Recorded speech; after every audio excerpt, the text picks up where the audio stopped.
schedule, the Banjo Bowl, a rematch of the Labor Day Classic between the Blue Bombers and the Roughriders. Winnipeg won a thriller a week ago and will look to make it 2 straight against their arch rivals. It is the CFL on CTV.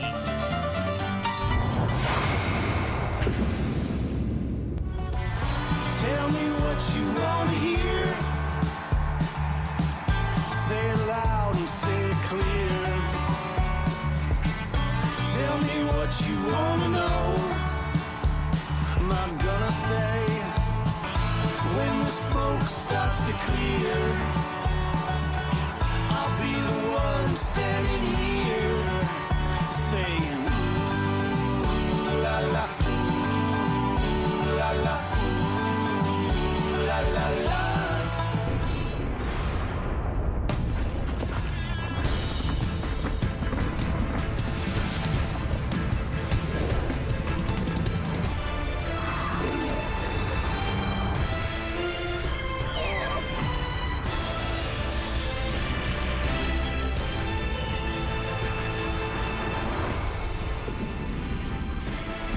After leaving the Labor Day Classic late in the first half, a wonderful sight for Blue Bombers fans as Zach Collaros officially back in the lineup, hoping to lead Winnipeg to a 5th straight victory, but looking to make his life difficult. Roland Milligan Jr., 6 picks, 73 total tackles so far this season. He's been so good, we have put him in the MOP conversation as we welcome you inside the CFL studios. Kate Burness alongside Enoch Mwamba, Jim Barker, Milt Stiegel. We are on CTV for the first time since 1986. I remember it well. I was 2 and Milt was 30 years old at that point. In all honesty, though, this is going to be huge. It's the Banjo Bowl. We know the excitement around it, Enoch, but when it comes to the standings as well, I mean, this means so much to the Bombers and the Roughriders. It means absolutely a lot for both of these teams right now. And you're looking at the Saskatchewan Roughriders. They need this game very badly. Coming off of a loss last week against these very Bombers. I'm looking at Tony Jones on defense for the Winnipeg Blue Bombers. Adam Biggill out of the lineup. Right. Let's see what he's got, because he had a crucial bat down last week to win the game. Well, again, it's important for Saskatchewan. Without this, they're going to be really down looking up. They're going to be 2 games out of first place.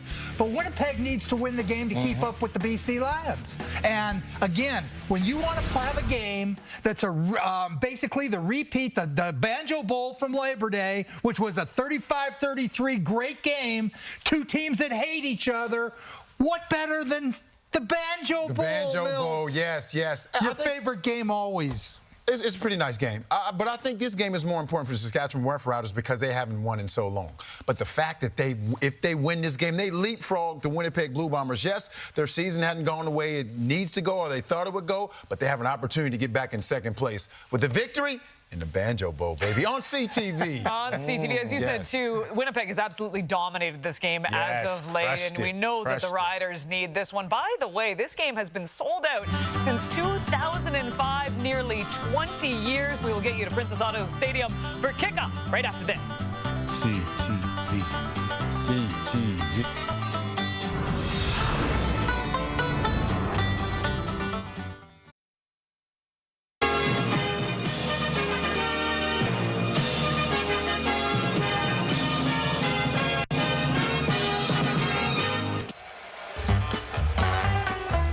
Well, for the first time in 38 years, we can proudly say welcome to the CFL on CTV. And what a way to return with the 20th installment of the Banjo Bowl, Canada's best rivalry on Canada's biggest stage. And boy, the last time there was a CFL game on CTV, I was 5 years old, and this guy was in his 3rd season in the Canadian Football League. I feel like I should get my Coleco handheld football game and get going here. But, hey, listen, this is going to be a big game here this afternoon. The Winnipeg Blue Bombers historically play this game very well. They have won 7 of their last 8, and last year it wasn't close. 51-6 was the final in the Banjo Bowl a year ago. The Riders have different motivation, though. They lost the Labor Day Classic, and they're in a losing skid they want to break out of. They have to snap this slide. The last time the Riders won a football game, July 19th, against the Winnipeg Blue Bombers, 17-9. Since then, it's been 5 losses with a tie mixed in there. They've been close, but they have not been able to get it done. Last year, this game, not close at all. The biggest blowout in Banjo Bowl history, a 45-point difference, 51-6 the final. I'm expecting something different here today. Well, great crowd. It's been sold out for over a month. And what's most important for both these teams here this afternoon is that the season series between them is on the line today. Enough waiting around at Princess Auto Stadium. The Banjo Bowl begins. And this will be taken in the hands of Mario Alford just inside the 10. Alford picks his way up to the 25, where he is stopped in his tracks. And our first look at Trevor Harris. On Labor Day, he attempted 49 passes. That was the 4th most in his career, and it's almost like Trevor Harris deserves better. In his 6 starts, in 4 of them, he's thrown for over 300 yards and is sitting at 500, 3-3 record as the Riders starter. 368 yards, 3 touchdowns through the air last week, but it wasn't enough. It was almost enough, but it wasn't enough. How about that weather today? Perfect, 22 degrees here in September, and a completion to start on the near side. Joe's got it just outside the 30. A young piece in this Riders offense. Well, you take a look at the O-line, a lot of movement here. Logan Furlan goes from guard over to center for Peter Godber. Noah Zur gets the start. He's the 4th offensive lineman to play left guard, and Nick Jones is a rookie. He's playing at right guard. Joe was great out of the gate. He had a big game against the Bombers back when they won in July. Since then, the expectation has gone up and his production has dropped a little. He's got to become a player in this one. Well, they've got him involved early with his 17th pitch of the season. Empty backfield here for Harris. Out to his running back, Hickson. He's got a first down. Stays on his feet, takes it up to the 50 before he is pushed out of bounds. Pushes right out of the backfield real quick. Trevor Harris doesn't hesitate. He sees he's outflanking the defense, gets him the ball immediately. And Frankie Hickson turns the corner, picks up some yards after the catch. Hickson had 3 catches in the Labor Day Classic for 27 yards. Riders will work from their own 52. 3 options out to the right for Harris. Goes quickly to the left. Tackle made by Cranby after another catch for Joe. Willie Jefferson in that front 4 leads the league with Micah Johnson in sacks, and Jake Thomas plays in game 200 here this afternoon for the Winnipeg Blue Bombers. Outstanding. No Adam Bighill in this one. Shane Gauthier will start in the middle of that front 7, and in the back end, if we're voting on the all-star team right now, Evan Holmes on my team. Congratulations to Jake on 200. Yeah. Phenomenal accomplishment. Big piece in the middle of that defensive line. 3 men on the front. Low snap. Harris gets it away. And that is broken up by Dietrich Nichols, his 6th knockdown of the campaign.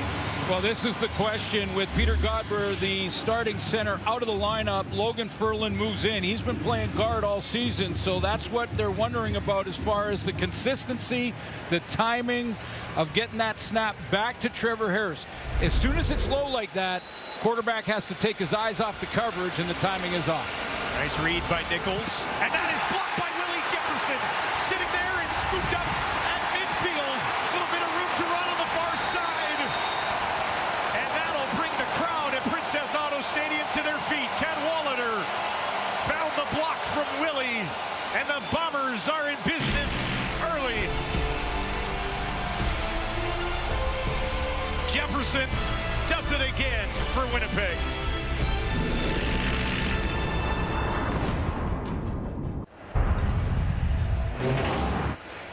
He's at it again. He gets blocked. That's Willie Jefferson in the spotlight coming off the edge. He gets blocked by the up back in Rakovic, but it doesn't matter.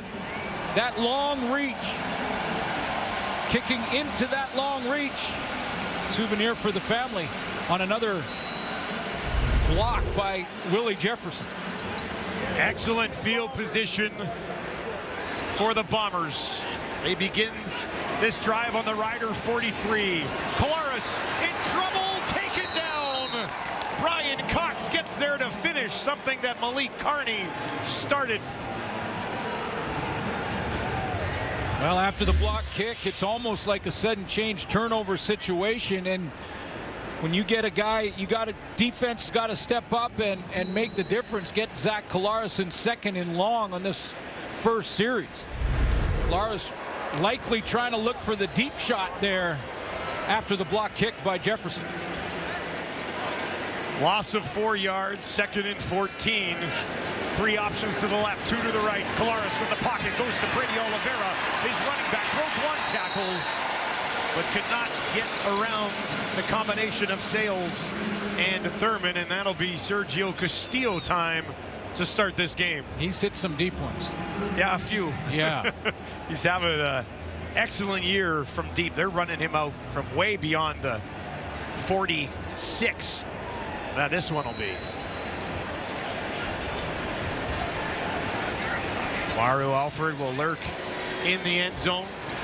Castillo just 83.7% this year, but he's banged 9 in from 50 or deeper. Castillo just inside the left hash.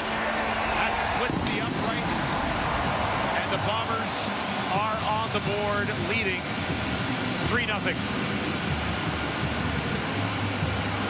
It's a big game, Suits, and it's got a rich history. Yes, it does, and historically, the Bombers are great on this day. I mean, 7 of the last 8. Winnipeg looking to sweep the Labor Day Classic and Banjo Bowl for the 3rd time in the last 4 years. I mean, that's a testament to this team and how good it's been. A team that's gone to the Grey Cup all those years. But you go back even further, this game was, I think, the toughest one for the Riders to win in the regular season every year. It'll be a test today for a team looking to snap a slide. Harris down the field quickly, intercepted, right at midfield and brought back the other way. Ford finally taken down at the 40, and a disastrous start for the Riders. Ford's got his 5th INT of the season, and the Bombers get the ball right back. Keyshawn Johnson slipped. Little slip, you saw it there, and he went down. Ford says thank you very much.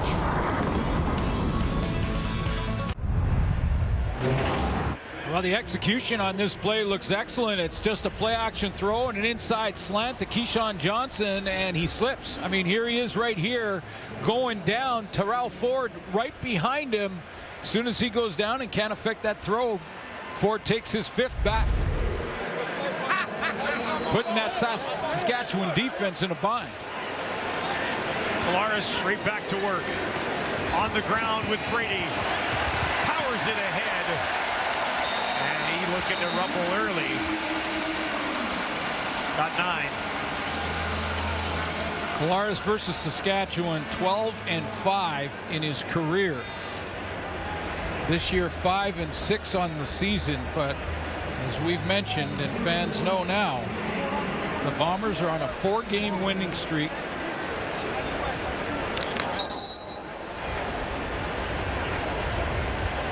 Moved right up in the fight for first place in the division after an 0-4 start of the season. Very nice turnaround for Winnipeg.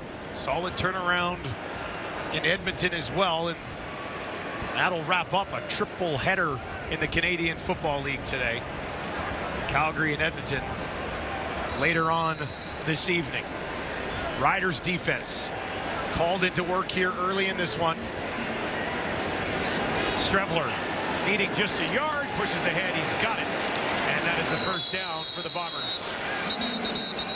Changes on the O-line for the Winnipeg offense as well. Kendall Randolph will play the left tackle for the 2nd straight game for Stanley Bryant. He should be back soon. Patrick Neufeld gets back into that right guard position, and this is the type of game, and last year it was a big one for Brady Oliveira. The Riders defensively have contained him in the first 2 matchups, including Labor Day last week. In both those games, he didn't get to the 50-yard mark rushing. But last year on this game, well over 100. Still looking for his first touchdown of the season as well. Collaros gets it away. And that is held onto on the far side, just beyond the line of scrimmage. Wolodarski. Tied with the Willie Jefferson for the league lead in sacks is Micah Johnson, who, if they have their choice, the Riders, he won't play O-line in this game.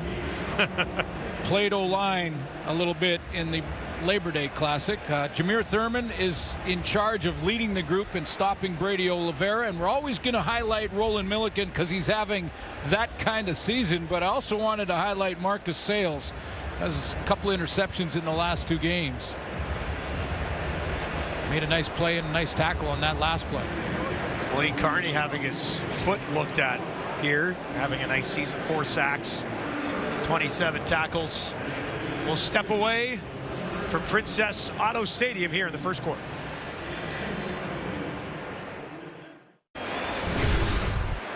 Welcome back to Winnipeg, where, Suits, we could witness some history here today. Well, it really is remarkable when you're in the conversation with Bud Grant. You're in the conversation with one of the GOATs in Canadian Football League history, and Michael O'Shea certainly is in that conversation, has created a winning culture here in Winnipeg. But for the young coaches, it didn't start real well. His first couple of years, they had to build the locker room they wanted. 2nd and 8, Collaros back to Brady Oliveira again.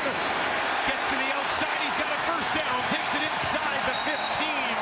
Draws some contact with Thurman, and now a flag thrown against Thurman as he gave Brady a little bit of a push at the end of the run.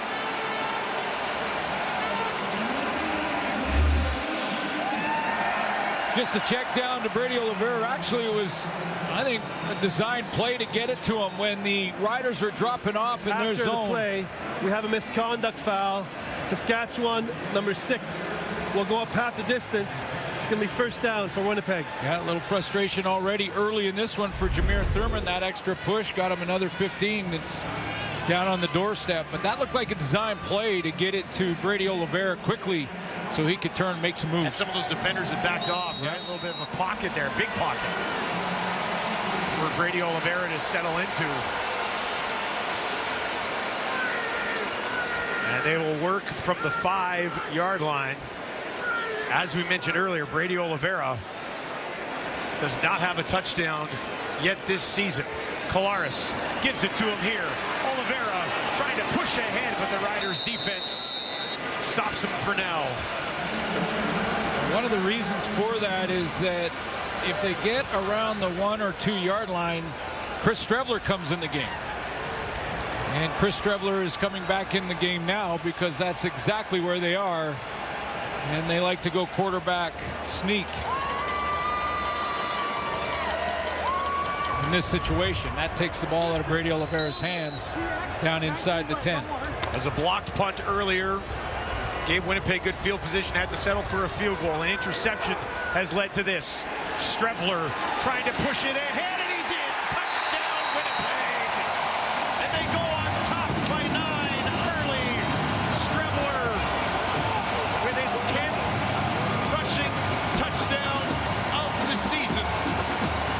And by the way, the fact that Chris Streveler does come on the field in these situations does not bother Brady Oliveira at all.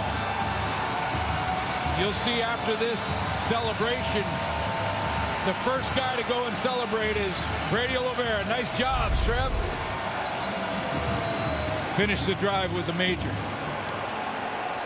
After the interception, it's a 6-play drive, 40 yards. Ends with the Streveler touchdown and Castile for one more and an early 10-point lead for Winnipeg.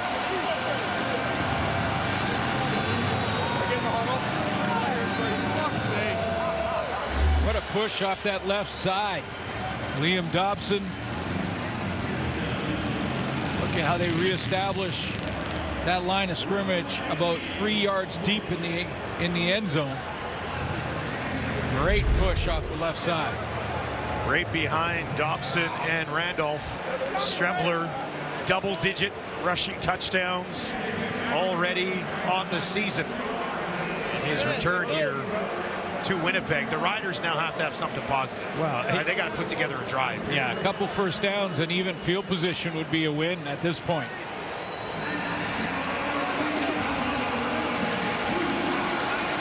When you're digging a hole, the first step is to stop digging. And then find a way out of that hole. And then figure a way out of the hole. Castillo hammers it away. Mario Alford waits and takes at the 7. Can he find a hole? A little bit of space, broke one tackle, and is drilled by Hallett. Just shy of the 35. One more look at his touchdown drive. Well, it's penalty aided, but it was the Brady Oliveira drive with 6 plays, 40 yards, 3 minutes and 18 seconds, and just kind of grinding it out. This is an extended run, basically, to get it to Oliveira. For a check down type throw. Thurman gets the penalty after that one for that push. That puts it on the 5-yard line, and after one run from Oliveira, Strebler finishes. Trevor Harris, an interception. Last time out, receiver slipped. Not necessarily his fault. He started on the ground. Frankie Hickson picks his way up towards the 40. Yeah, no, not at all. Not Trevor Harris's fault at all. That was a well-executed play all the way to the throw, and then Keyshawn Johnson went down, slipped. Tyrell Ford took advantage of that, and a block kick on the teams gave him a good field position and the field goal to open this game. 5 yards for Hickson on that first down carry. Saskatchewan looking for a first down here. 3-man pressure. Harris with time over the middle, has a completion. And that's Keyshawn Johnson with the first down. And he stopped at the 49.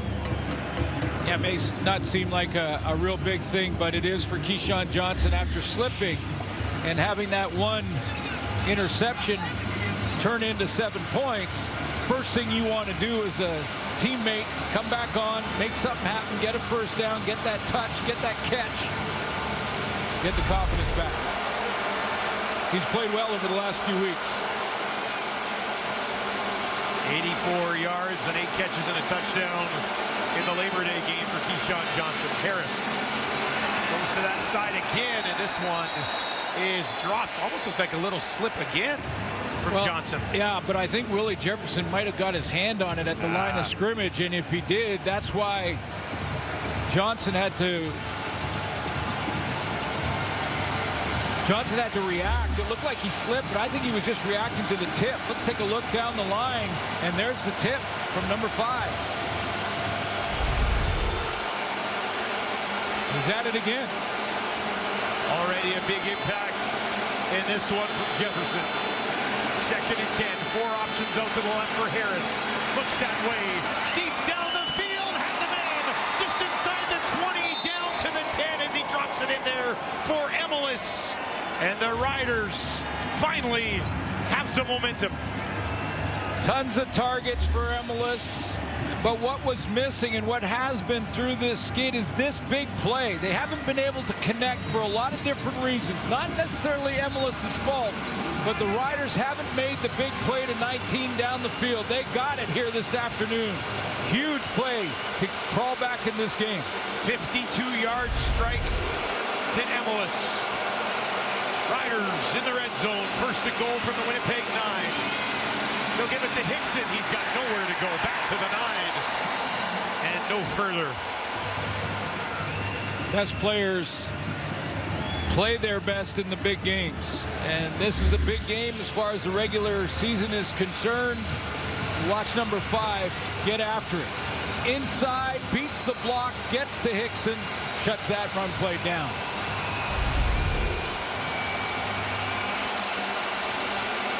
Crowd will come to life here. 2nd and goal for Harris. On the run, out to his right, pressure coming, has a man, touchdown!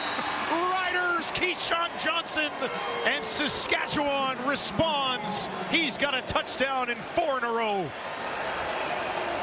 And coming off that first play where he slipped, that's big. Quiets the crowd, comes back on the scoreboard. Big drive for Trevor Harris. The big Emelis play was the key play of the drive, but this one gets him in the end zone.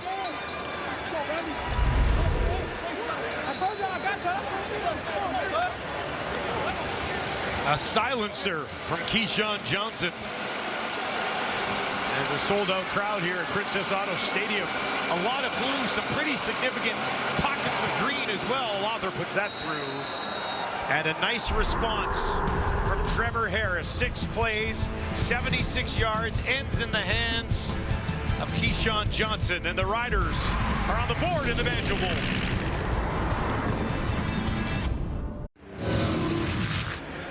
Huge drive for the Saskatchewan Roughriders, starting in their own end, trying to stop digging the hole that they were in. They did more than stop digging, actually started to climb out of it with a nice drive that ends up. This is the big 52-yarder to Emelis. Gets him down into the red zone, and they finish to Keyshawn Johnson. 6 plays, 76 yards. Trevor Harris almost at 100 yards already in this ball game. Touchdown and a pick.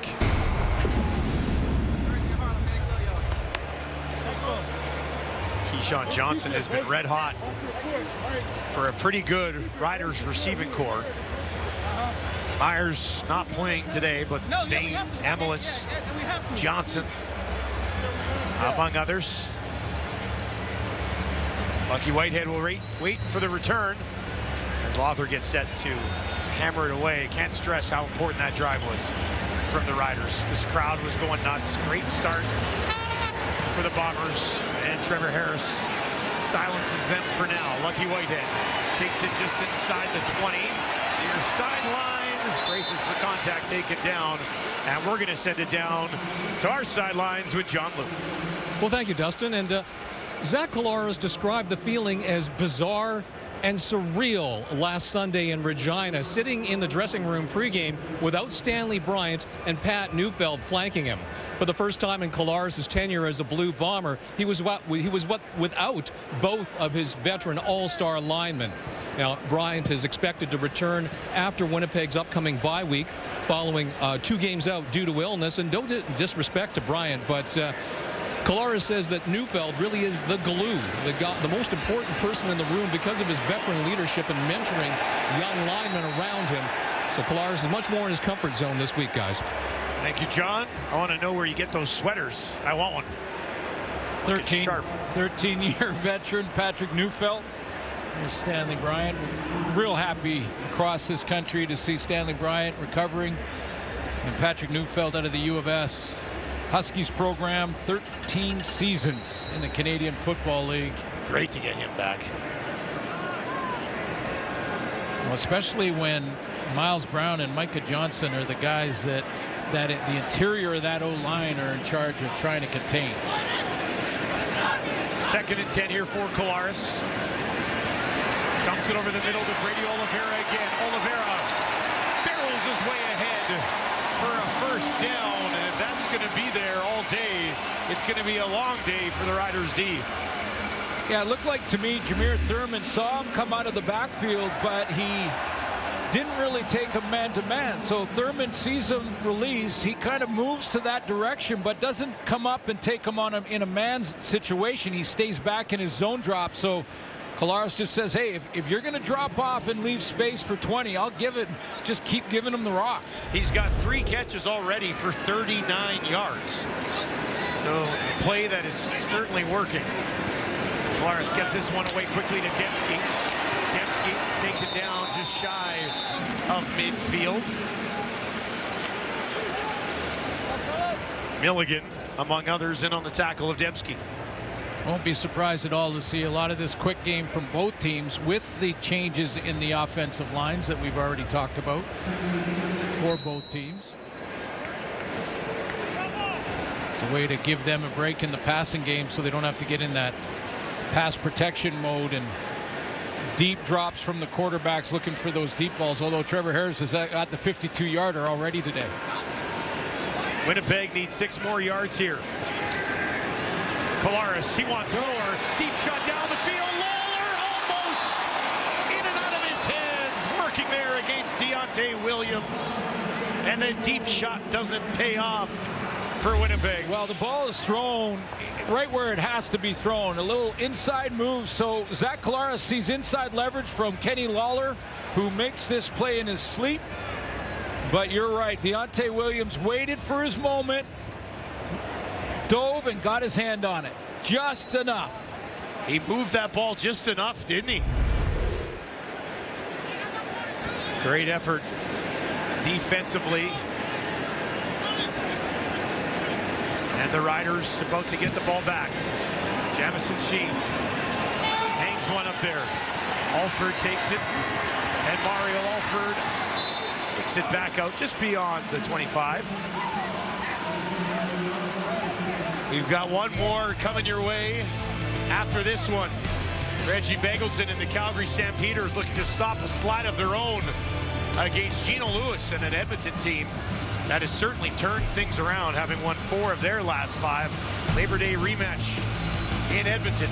Would there be a new starter for the Calgary Stampeders in this one? At quarterback.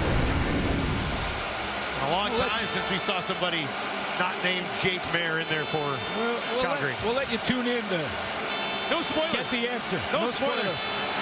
Here's Harris. Lays one out there, drops it in. Oh, and it is missed. Frankie Hickson should have had that one out at the 50. What a nice touch on this throw from Trevor Harris. I mean, this is a wheel route, pure wheel route to Frankie Hickson. As he comes out of the backfield, he's going to run this out and then up.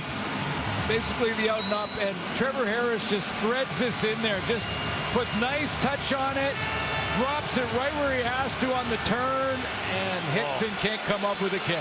You saw Hickson that way saying, that's on me. Beautiful throw. 2nd and 10, final play of the opening quarter. Harris down the field again, almost intercepted. Oh boy, Ford had laid out for that one, but couldn't haul it in. We are 1 quarter in to the Banjo Bowl. The good news, 3 quarters left right here on CTV for the first time in 38 years.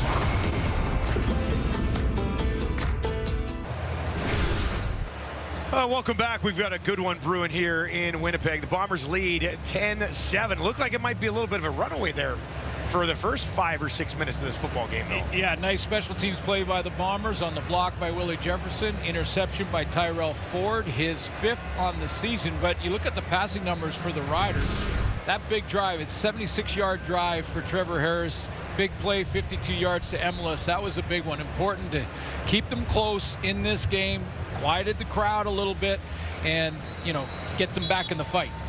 We'll see if their defense can step up. Obviously, we know what happened last year in this game. With that being said, different coaching staff on the sideline for the Riders. And last year, if you remember correctly, the Riders were hit by COVID and a flu bug and had to bring in quarterback the night before the game, and it was mayhem. No excuses, just saying. But still. Horzak drives this one low. Whitehead's going to wait, kind of bounces up on him, but he'll take it at the 30. Turn of about 8 yards before he is wrapped up on the play. But we've talked about it. I mean, this game is a big one for Winnipeg. They get the sellout crowd year in, year out, and Zach Collaros went off last year against a tired Saskatchewan team. 5 touchdowns he threw this afternoon. A year ago. That's his career high with the 5. As I mentioned earlier, lots of blue, but good amount of green traveling out here for the game as well. Excellent crowd on a perfect day. Oliveira right up the middle. And he's got at least 8, if not 9 on the play. So look at all the Banjo Bowls Labor Day rematch games for Zach Collaros as a Bomber. How about that? He's thrown 11 touchdowns and not 1 interception. It's perfect. He's been outstanding in this game. over the last few years. Now, does Roland Milligan have something to say about that on this afternoon? Well, he'll factor in somehow. He always does. 6 interceptions, leading for Milligan. Strebler in here. Short yardage. And I don't think he got it. He'll be a yard shy, and that'll bring up a 3rd down. I think almost anywhere on the field, though, head coach Michael O'Shea will do this and then know that he'll go on 3rd down a yard closer, because it was about 2. Little hesitation. He got 1. It was Marcus Sales coming off the edge that made contact and pulled his legs back. Even though they're basically in their own end still, Michael O'Shea was going to go for it anyway. 3rd and 1. They'll do it again. Strebler pushing ahead. This will be close. This will be very close. The initial spot on this side looks like it might be enough. Yeah, I think so. I think so. It is. Where they put the foot down is enough. But this was close. Needed to get to that 51-yard line, and the ball right now, well, actually 49-yard line going out, and the ball right now is right there, halfway over. That little push at the very end. Wow. Strebler stays in the game. He's going to throw and run out to his right. There's a flag down the field.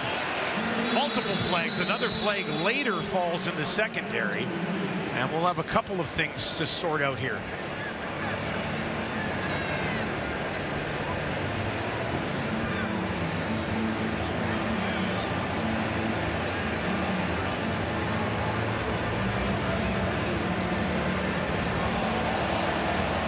Illegal contact on the receiver. Saskatchewan, number 95. The 10-yard penalty makes it a 1st down for Winnipeg.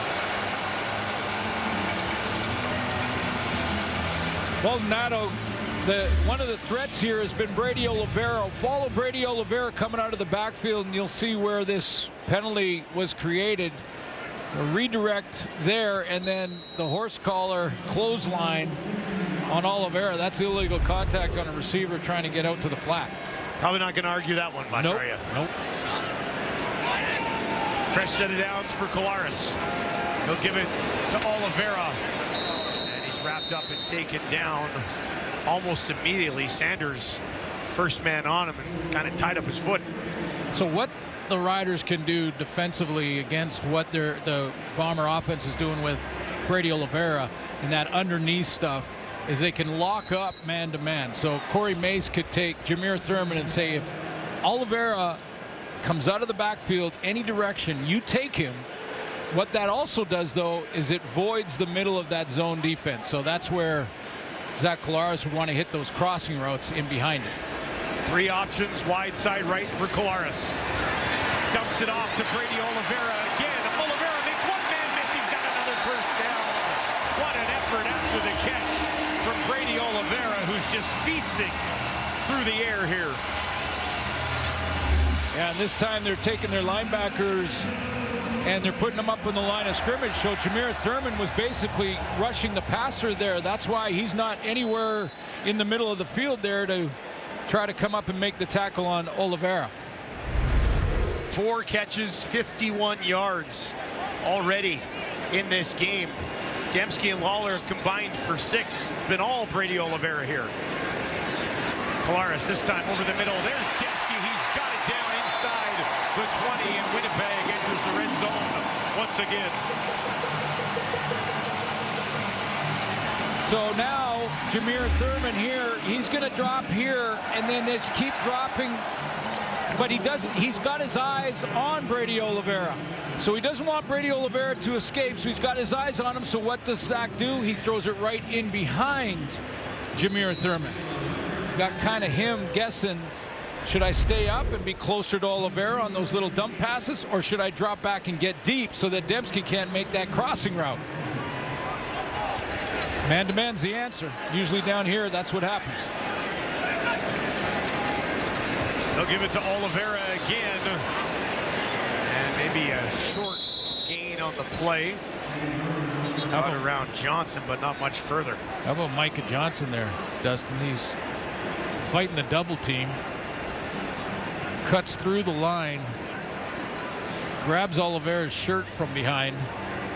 There's an offensive lineman. Played both ways last week.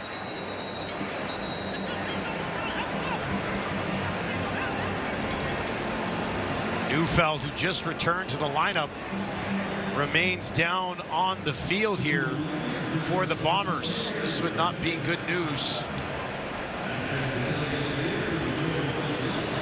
We'll step away.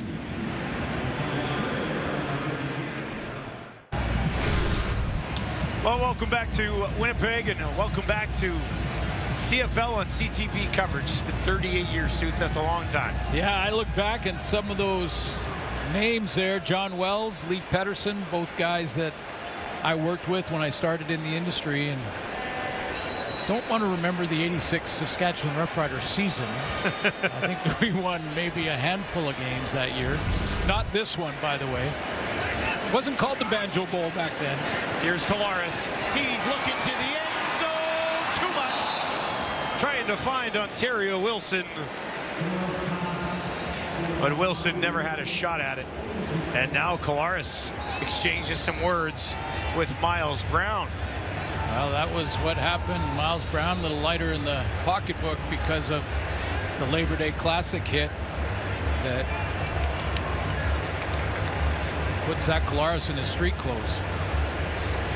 Had to figure that was going to rear its ugly head again here at some point today. And Brown is not a dirty player. In fact, when we were talking with both teams this week, both teams said as much, and I heard one stat that I'm not sure has been backed up, but I heard one stat that Miles Brown in his career, which is 3 years now in the CFL, only has committed 2 penalties. It's pretty impressive. His entire career. 26-yarder for Castillo. And that is up and through. The lead is 6. However, the penalty was the right call. They got it. Yep. Banjo Bowl continues on CTV. Well, let's take a trip down memory lane. 1979. That's the crew. 4 members from that staff are here today working this game. There's a look at the guys. Yeah, Alf, Johnny, Nelson, and Craig still here. There's Alf. He's on the cart cam, I believe. Johnny in there is our TP in the truck. There's a overlooking cam. Nelson Jones up there. Hey, Nelson, nice job. Back in 1979. It was right here in Winnipeg, too, and there's Craig Anderson. Now that's on the cart. That's the cart cam. That's the cart cam right there. They were on that game. That's crazy. And you remember that CTV camera we showed you? Yeah. That looked fake. I think back then in '79, that's probably the best in the biz. I mean, look at this. That looks like a fake camera. Come on, that's not a real camera. Look how high tech this is. You can barely tell the difference, Suits.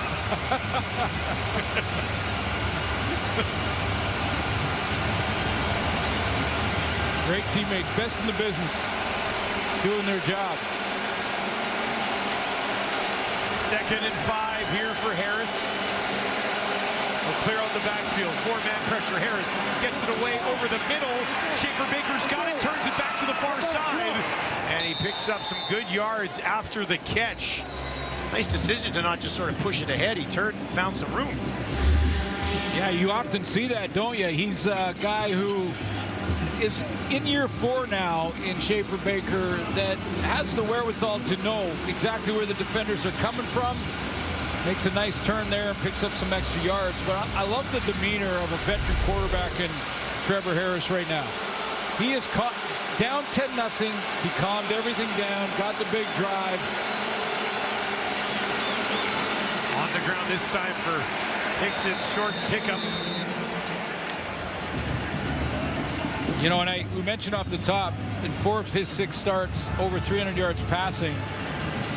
And, you know, when you have a veteran quarterback like Trevor, you can just see he's locked in. I mean, when you're a teammate of his in that huddle, you're down 10, crowd's going crazy. It's a sellout here in this rematch.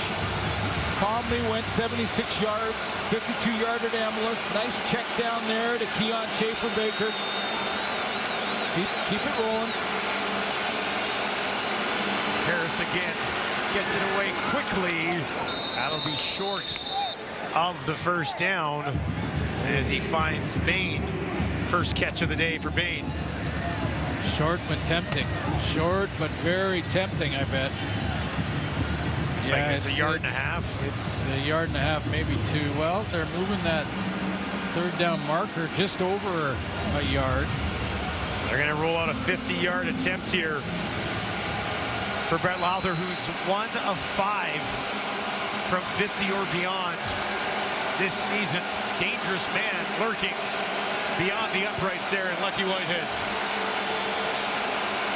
Lowther from 50 to make it a 3-point game. That is up, and it is good. Smooths it home from 50. Nice start to the game for the Riders kicker.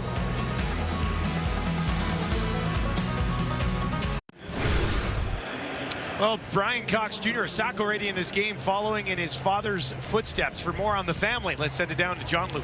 Yeah, thank you, Dustin. And imagine being 7 years old, standing on the field of the Louisiana Superdome with confetti streaming down after your dad, Brian Cox Sr., won Super Bowl 36 with the New England Patriots.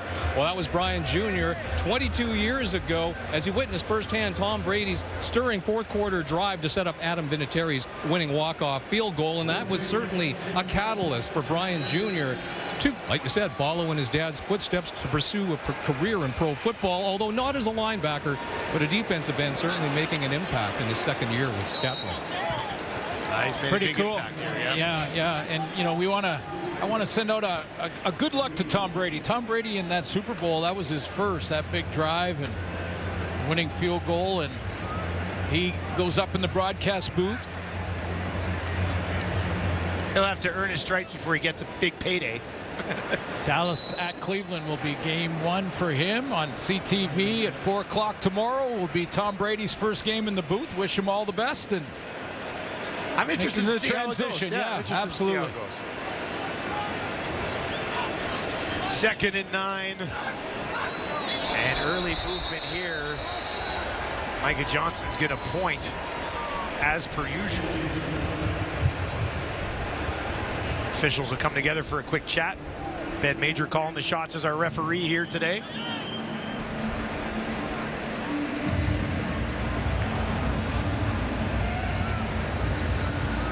Procedure, Winnipeg, number 64. It's a 5-yard penalty. It's still second down. Liam Dobson. Yeah, the reason there is a little bit of a delay there is because the command center can help in real time. They can take a quick look at it, see who moved first, make sure they get that call right. Kind of thought of it against Bombers. Nobody in Winnipeg was pointing the other way. Yeah. I usually see teams pointing both ways, but nobody on Winnipeg was pointing. So that is a good indication, yes. 3-man defensive front here for the Riders. Collaros gets it away. And this one back to the 40, and that's it. That'll bring up 3rd and long. So they'll be forced to kick it away again, as Dembski just couldn't find any space. A little slow to get up. Looks to be okay. Yeah, the Riders have really slowed the pace here, and that was by design. And that's, you know, it starts with your leaders. But that start looked like it could have snowballed very quickly. Yeah, if you're just joining us, a blocked punt led to a field goal and interception. A few plays later led to a touchdown, and all the momentum early in this game for the home side. But the Riders have managed to work their way certainly into this ball game. Alford at the 25. Great tackle down the field. Michael Griffin. Juggling on the O-line, but last week with a couple of injuries, it was emergency O-line time for Micah Johnson. And I was watching this game on television. Wasn't in the booth for it, but every time we showed an ISO of Micah Johnson, he was playing pretty well on the O-line. I asked Corey Mace, said, how much does he practice? Like, does he take emergency reps or anything in practice during the week? He goes, 0, none. We just told him, hey, if it's an emergency, we might need you to be an O-lineman. I thought, a testament to the athlete that is Micah Johnson. Flags here. Harris gets it away.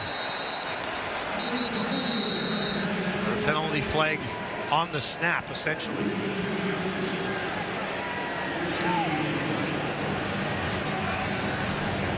Yeah, offside against the Riders. Offside. Saskatchewan, number 15. Penalty is declined. It's going to be second down. Here's Harris on Micah. If you just watch the film and not knowing, he didn't have a nameplate, he just wearing number 57 and Micah's not 57, and you'd think he played offensive line. He did a great job moving people around, pass protecting. We obviously didn't change the snap count because I kept the snap count pretty consistent because I didn't want to overwhelm him, being the fact that he's not in offensive meetings, he's not in any of those things, and so I tried to make it as simple as possible for him, but he did a phenomenal job. Well, it's a cab ride to get around him anyway, so. But yeah, I thought so too. Every time we showed him in ISO, he was blocking somebody pretty well. But that is something that Corey Mace would prefer not to have to do again in this rematch. Let Micah concentrate on defense. Zach gets this away. That'll bounce. High hop. Whitehead takes it. Back to the 30. No further. Herdman Reed with the tackle on just an absolutely beautiful September afternoon in Winnipeg. Appropriate on a day that the Bombers are honoring Charles Roberts. Brady Oliveira is having himself a game. We will break that down. Trevor Harris as well. And for the first time on CTV, it is straight fire!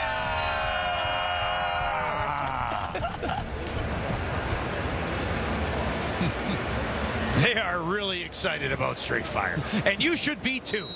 Great halftime segment coming up here on CTV. Brady Oliveira, so far 72 combined yards through the air and on the ground. Real nice first half. 2.5 minutes remaining in the quarter. That is up too high, looking for Ontario Wilson, and that'll bring up second down. Kalara's just rushed that a little bit. Sailed on him a bit, it didn't look like he had a good grip on it when he opened up and slung it out there, but he's missed his target. Regroup. Same demeanor as Trevor Harris. Both were teammates years ago. 2012 100th Grey Cup with Ricky Ray, the starter. They were both backups for the ring from that year. Stacked coaching staff, stacked quarterback room. Empty backfield for Kolaris here. Over the middle has a man. Wolotarski, first down. Just enough, about 11 yards to Wolotarski there. He remains down on the field.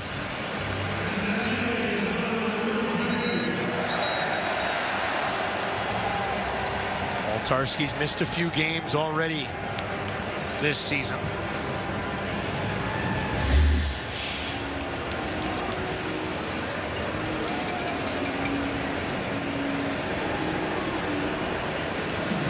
Again, those linebackers dropping off. Oliveira was also out of the backfield. That hit.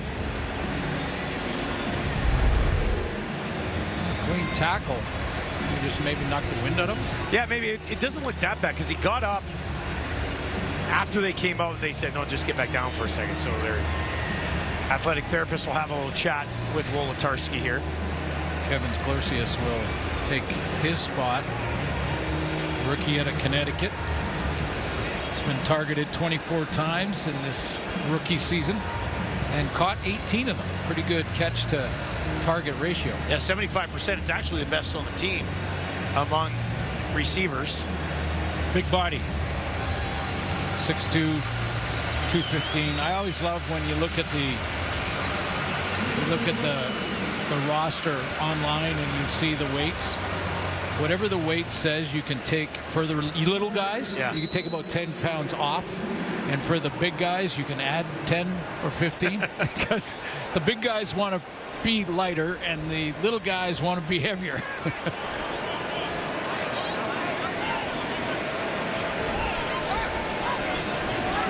Garcia's into the game here on a 1st and 10. Oliveira on the ground. Barrels right over Adam LeClaire. It's about half of what they need on 1st down. Yeah, I mentioned that the Riders defensively did pretty good against the run against Oliveira in both their previous 2 games.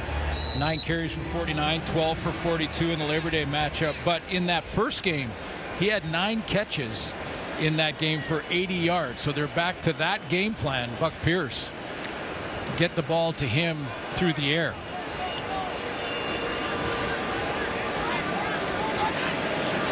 Oliveira stands in to the right of his quarterback. Now drops off, and that's where they go, but he could not get his hand on that one. And it falls incomplete. Jamison Sheen will come out and kick it away with 1:33 remaining in the half. You know, Zach Collaros is a veteran quarterback, but Roland Milligan was in the vicinity, and he had a little pressure on him. Look at number 0 breaking downhill there. You just wonder if he got a glimpse of Roland Milligan, and also with the pressure, he just kind of threw it to the feet of Oliveira. Didn't want to create a turnover.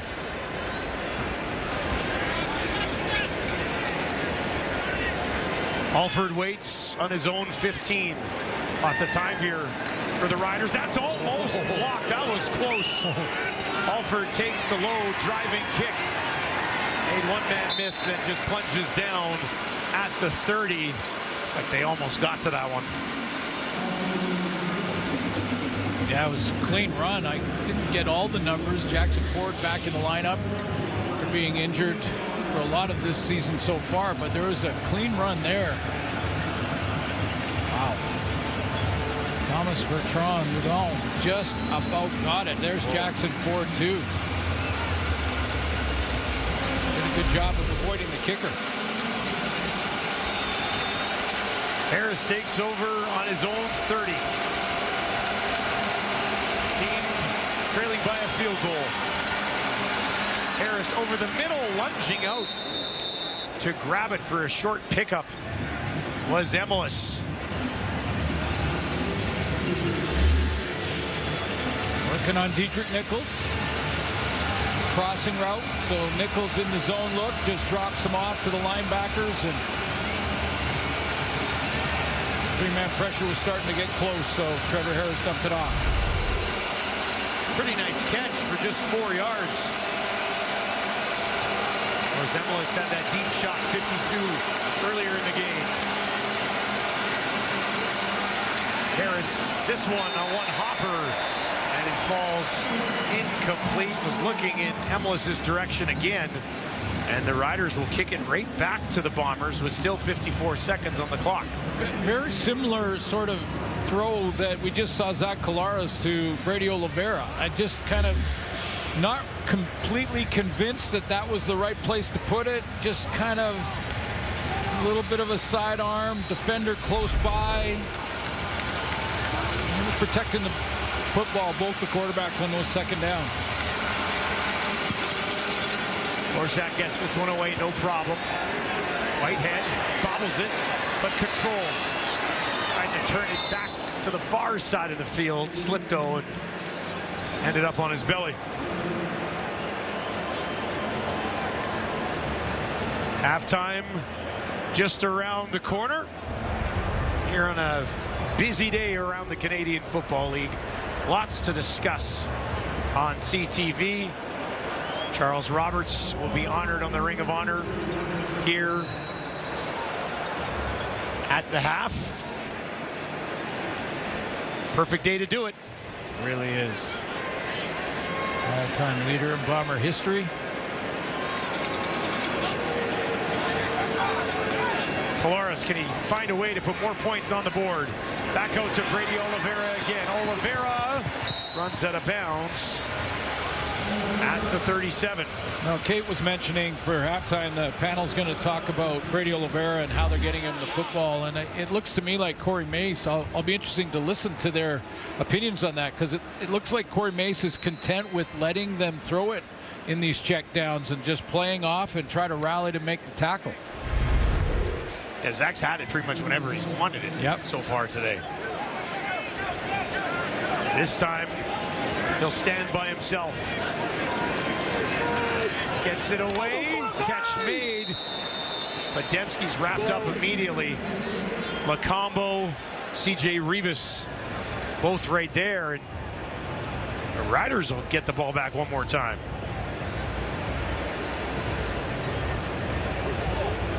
Well, with what happened on Labor Day, you know that Mario Alford is motivated to make the big play, although these cover teams for the Bombers have been excellent all season long.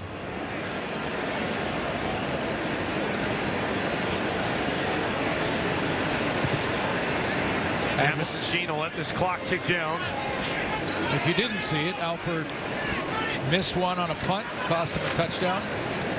Low kick. Rolls in there. Alford takes it cleanly. To the near sideline. And he's taken down just shy of the 30 with 3 seconds on the clock. Yeah, the only way that likely a chance for some late points in this half and a field goal is if Alford got the big return. But just surprised. I wouldn't be surprised at all if they just kneel down here to go in at halftime, down 3 on the road in this game. Yeah, you're fine with that. I think if you're on the road, you're okay with that, especially the way this started. Down 10-0 early. Now you're sitting here down 13-10. That's exactly what they will do.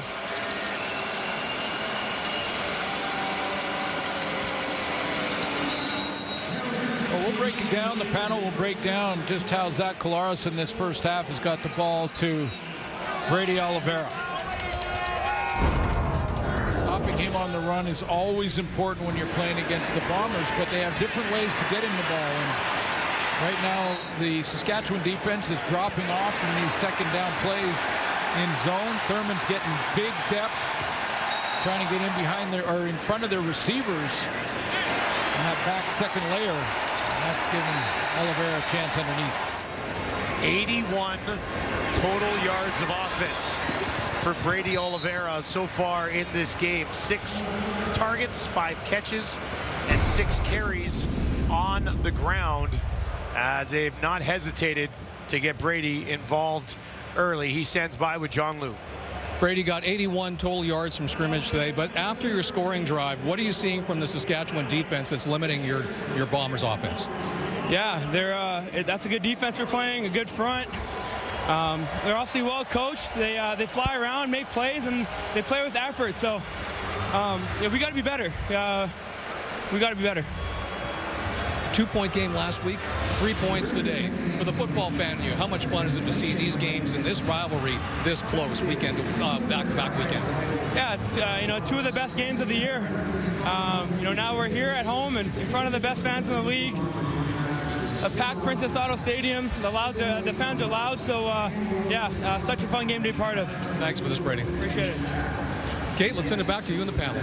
John Bacalot side, Enoch Mwamba, Jim Barker, Milt Siegel, and I totally agree with Brady Oliveira. These are 2 of the best games on the CFL schedule, and Brady O has been great in this game so far. 26 yards on the ground. He's got 55 in the air. He has looked unstoppable in this first half, JB. Yeah, he sets the tempo for this team, and that physical thing we talked about a few weeks ago with them. He makes his deposits in the first half so they can collect the returns in the second half. He ran the ball only 6 times for 26 yards, but he catches the ball and punishes defensive backs. I mean, on this run, you're going to see him come down, and again, they tackle him, but he's always falling forward, and he punishes the backs. There's a big difference between the way he is out in the open field and really any other back in the league. I know he's difficult to tackle, but he sets the tempo.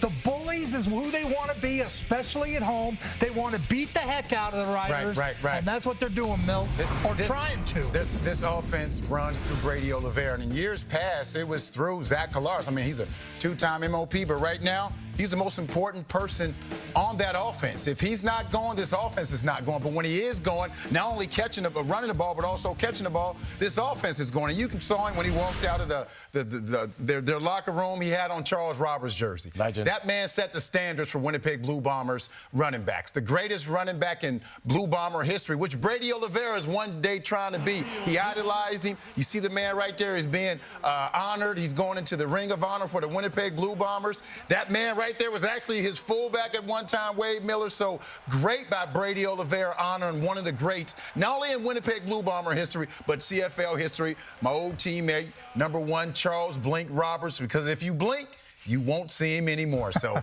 that's great for the Winnipeg Blue Bombers, great for Brady Oliveira, great for Charles Roberts. They didn't have too many answers for Charles Roberts. And tonight, the Saskatchewan Roughriders don't have an answer for Brady Oliveira as well. But they got to find ways to get the ball in the end zone. So far, Trevor Harris only 127 yards. Not too bad in the first half. The turnover obviously cost him. But he's been able to find his receivers a little bit over here. Keyshawn Johnson found him a few times, including the touchdown that we'll see a little bit later. He found his receivers. This is the best pass in the first half that he had so far with Emilus down the field. He'll need to have a little bit more of that if they want to be able to defeat this Blue Bombers defense. There's a touchdown that he had right there. Schaefer Baker got in on the play as well, and he got involved. But Trevor Harris needs to find some rhythm in the second half and put some points up on the board if they want to stop Brady Oliveira and this Winnipeg Blue Bombers team. But he was very accurate, and that's what Trevor is. He's accurate. He tries to keep their offense on the field. Now, they have A.J. Ouellette who can't play. He's that Brady Oliveira for that physical, I'm going to beat you up guy.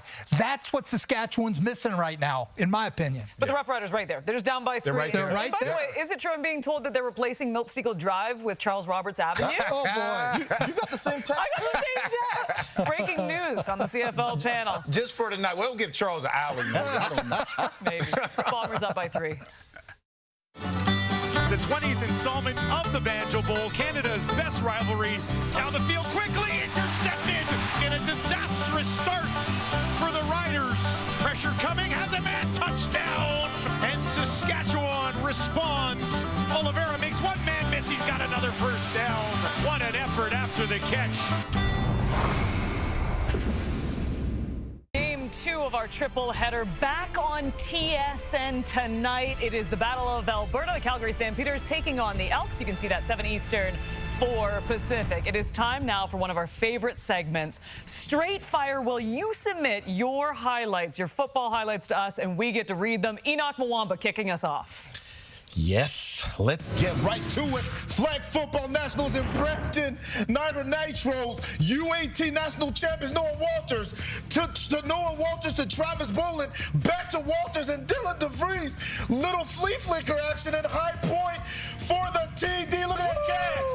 Straight Fire. They're going to win the national championship. All right, let's get some youth sports football in here from St. Mary's Huskies. Bryson Mayo with the big catch and double coverage versus Acadia. He goes up and gets it. You know, as he said, get off me, son. Get off me, son. Now watch the get up. Watch the get up and flex. Flex. Get off me, son. That's straight fire. Straight fire. Stephen Blaze III of the Cumberland Panthers returns this kick against the Cornwall Wildcats and shows why they call a guy named Blaze the Flash, as he takes it 85 yards for his second return TD of the season. The Blaze is a Flash, and that is straight fire. Why are you guys yelling so much? I love it. You love it. Manitoba selects. They're playing at Bank Stadium, home of the Minnesota Vikings. Jevin James, look at the cut the weak arm on that. He looks like a pro. He's got purple on. He's like a Viking. Charleswood Broncos, same team that Nick Dembski played for. He is straight fire. You know it's a big segment when we have a 5-person panel up here, by the way. And if you would like to submit your highlights, jamie.rydle@bellmedia.ca. And Jamie is telling me right now we have a last-minute ad. This is from NCAA Division I soccer. Technically, it's football, right? Jamal taking on Drake. It's scoreless when sophomore Chase Stiegel was home. A beautiful goal. Chase, good job, Chase. That takes the cake. He gets it from his mom. He gets it from his mom. He's got hair. from you. That is certainly not from That's you. awesome. But Milt, when he scored on the weekend, you were a very happy man. Proud pop. Proud pop. right. Chase works hard. It's his first goal of his college career, so proud pop. They lost the game, but he scored. That's all that matters, that he scored. So. The question is, though, does he know that you're in the Ring of Honor in Winnipeg? He has no clue. I mean, do your kids even know you played football They have at this no clue. point? They were so young, they don't know that I played football. They tried to watch it on YouTube, but they was like, that couldn't be you or whatever. So. No, it definitely wasn't. Well, that was straight fire. And guess what? Charles Roberts, it doesn't matter because he has replaced Milt Stegall in the Ring of Honor here. I'm just kidding. You're still up there, Beagle. We'll get you back to Winnipeg. Bombers up 13-10.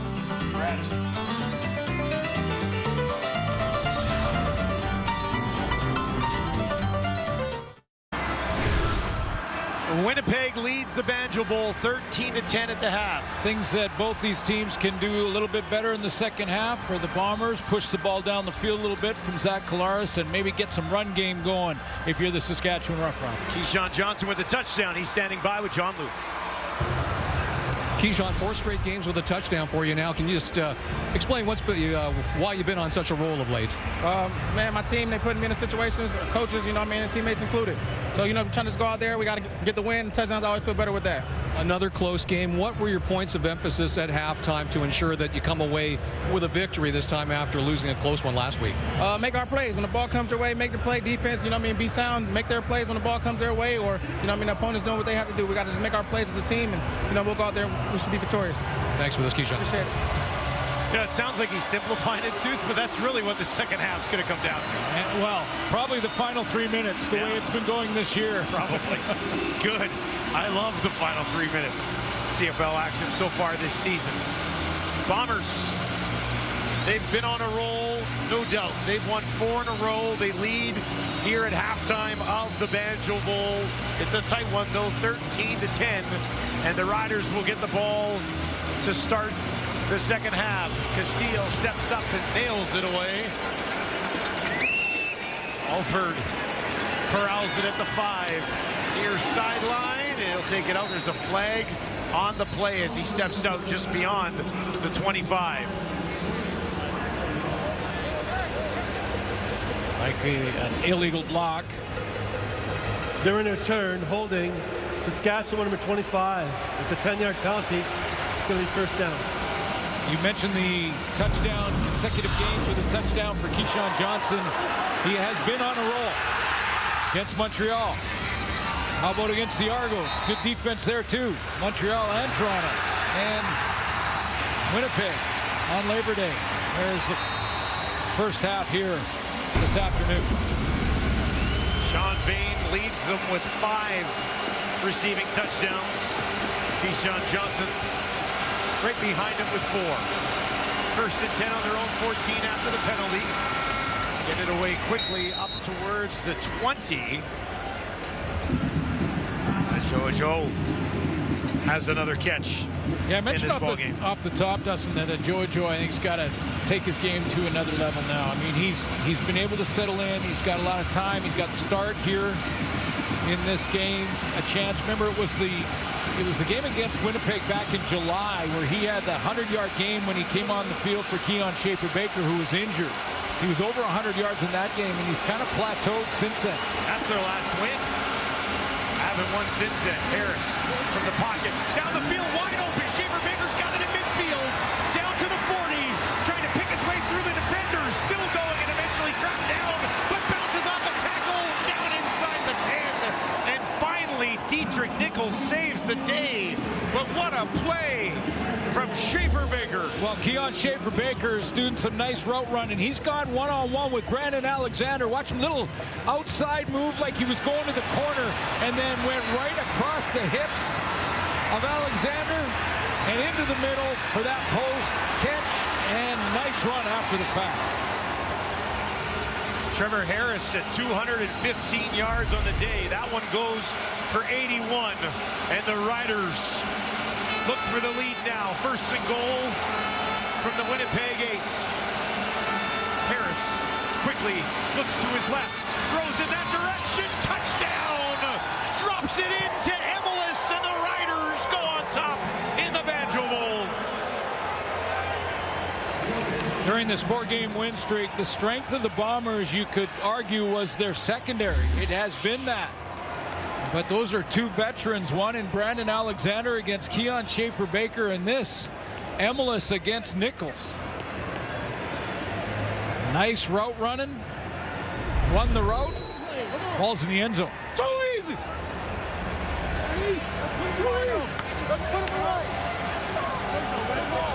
Emelis having himself a day as well. Lawther puts that up and through, and the Riders lead 17-13, and they wasted no time. 3 plays, 96 yards. Emelis, end zone.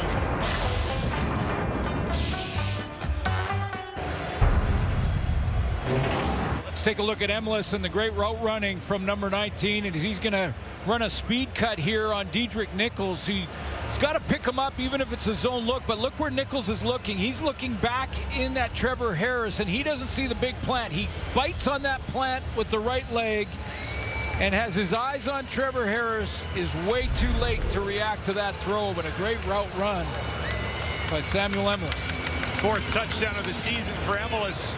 And the Riders start the second half with a bang. Lucky Whitehead out to the 30. Holds on to that ball. Is taken down just shy of the 35. Here's Collaros' first half. Well, it was a lot of check down. As the panel mentioned, Brady Oliveira really is #1 target for most of that first half. The Riders were content to drop off, let them throw it underneath, and then try to rally to the tackle, which when it's Brady Oliveira is way easier said than done. Yeah, they had a few good looks at him shortly after catching the ball, but he just powered through. Zach tried the one deep shot to Kenny Lawler. Lawler couldn't haul that way in, defended very well by Deontay Williams, but outside of that, not too much down the field from Collaros just yet. Dembski's going to take off here. Collaros finds Ontario Wilson. Wilson at midfield turns. Tackled by Thurman. But makes his way all the way up to the Rider 51. Yeah, even with pressure on him, Collaros throws his receiver Wilson open here.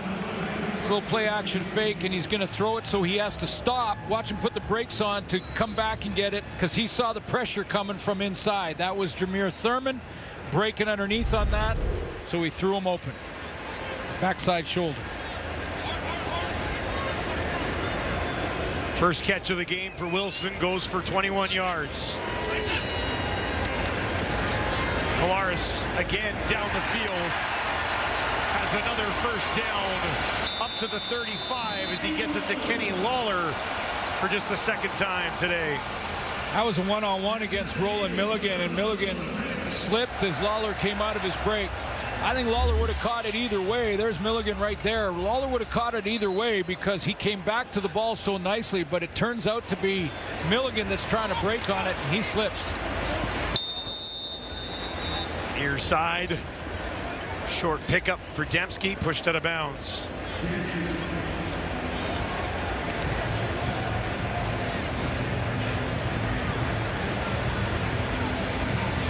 Well, these veteran quarterbacks understand that sense of urgency. Trevor Harris goes down. Nice touchdown throw to Samuel Emelis. And Zach Collaros picks his game up. A couple of deep dig route throws there in this drive. They need 7 more. Collaros, Oliveira. And he is stopped short here by a couple of yards. Put C.J. Avery on that play into the boundary. The Riders did, and he saw from the sideline in the first half, I'm sure, a whole bunch of these type of plays to Brady Oliveira and was quick to break over there. Little adjustment defensively, personnel-wise, for the Riders to put Avery in at that weak side linebacker.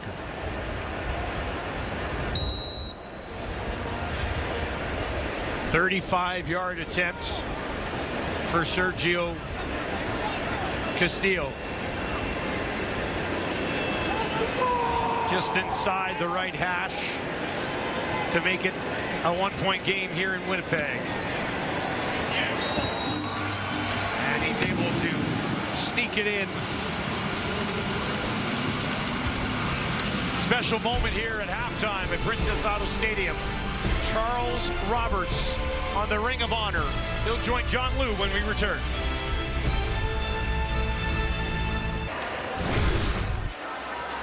Charles Roberts, the all-time leading rusher in Bombers franchise history, added to the Ring of Honor at halftime. Now he stands by with our own John Liu. Well, Charles, congratulations on being inducted into the Ring of Honor. What went through your mind when you saw your name up besides James Murphy on the face shot? Just, sheer satisfaction. I'm very appreciative of the club bringing me back, honoring me in such a way. To me, hearing that I will be put into the Ring of Honor means that, during my time here, I served the club honorably, and that's all I ever wanted to do. The Hall of Fames and the Ring of Honors, those things never crossed my mind. I always wanted to serve the team honorably, and that, today's the day that I'm, noticed for that. Timing couldn't be much better, happening on Banjo Bowl, and in your first Banjo Bowl, 159 rushing yards, still the most in Banjo Bowl history. What memories come to mind being here in this rivalry on this day? I mean, just how crazy of an atmosphere it is. It's such a rivalry game, and a game that you kind of mark on the schedule every year. Saskatchewan's a bitter rival. I'll always have a distaste in my mouth for Saskatchewan, and hopefully today we're able to pull it through and bring out another victory. Thank you for this, Charles. Enjoy the rest of the day. Thank you. Hey, I love his honesty. Well said on rivalry day, right? Yeah, I love his honesty. One of the great running backs in the game, but a guy that was, and this is something you'll never hear us ever talk about, a player that is shorter than John Liu. 5'6", 177. Second and 8 here for Harris. Bouncing around, dumps it off over the middle. And that will be stopped well short of what they needed for the first down.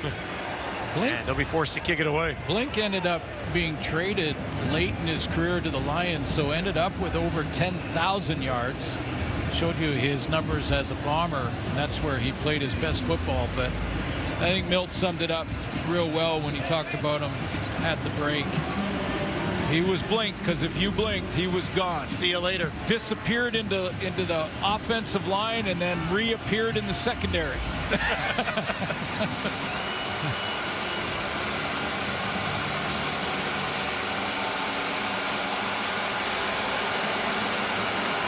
Borshak drives one low. Lucky Whitehead hustles over here, bounces back towards him, and that's going to stop basically on the 2. Returns it close to the 10. Nice kick. Borshak. Princess Auto Stadium.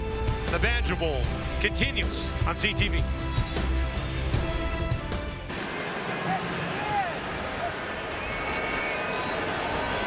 First and 10 for Winnipeg on their own 10, trailing by 1. Brady Oliveira on the ground, runs in to Jameer Thurman. Continues to push ahead, get some help from his friends, and it'll be a pretty good second down situation for the Bombers. Yeah, you get half of it on first down, you're in charge now. That opens up the playbook in a big way for Zach Collaros. A little push to the flat from Nick Dembski, something like that can get you the new set of downs. Well, that is exactly what they got. 5 yards for Oliveira. He's got 31 yards on 7 carries. 60 more yards through the air.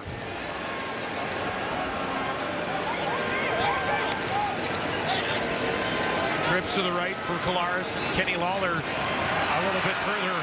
Collaros near side, and that is incomplete. Josh Johnson had his foot on the line when he secured that one. Well, first of all, just great escapability by Zach Collaros to get it out there. But let's take a look. Is Johnson out of bounds when he catches this?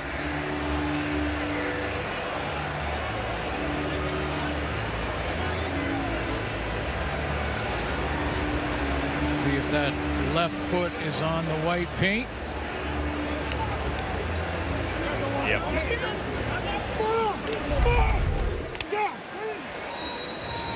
Could be good field position here for Saskatchewan. Alford essentially standing right at midfield. Madison Jean averaging just over 44 yards per punt this season. In the shadow of the uprights. This bounces at the 45 and out of bounds. The Riders will take over. Best field position they've had to start a drive so far here this afternoon. Basically a field goal away from, or excuse me, a first down away from a field goal. Well, of course they want more, but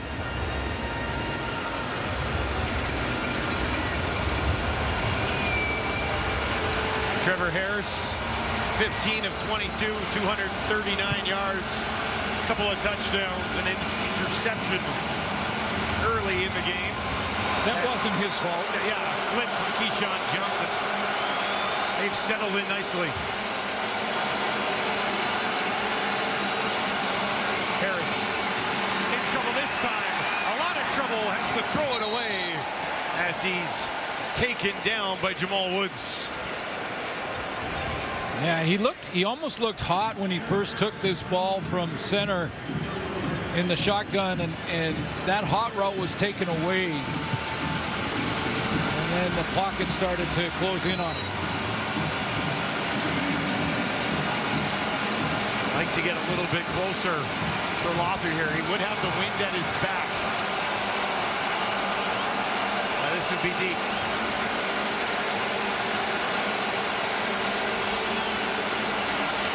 Harris in the pocket. Deep shot down the field. No, was looking for Schaefer Baker.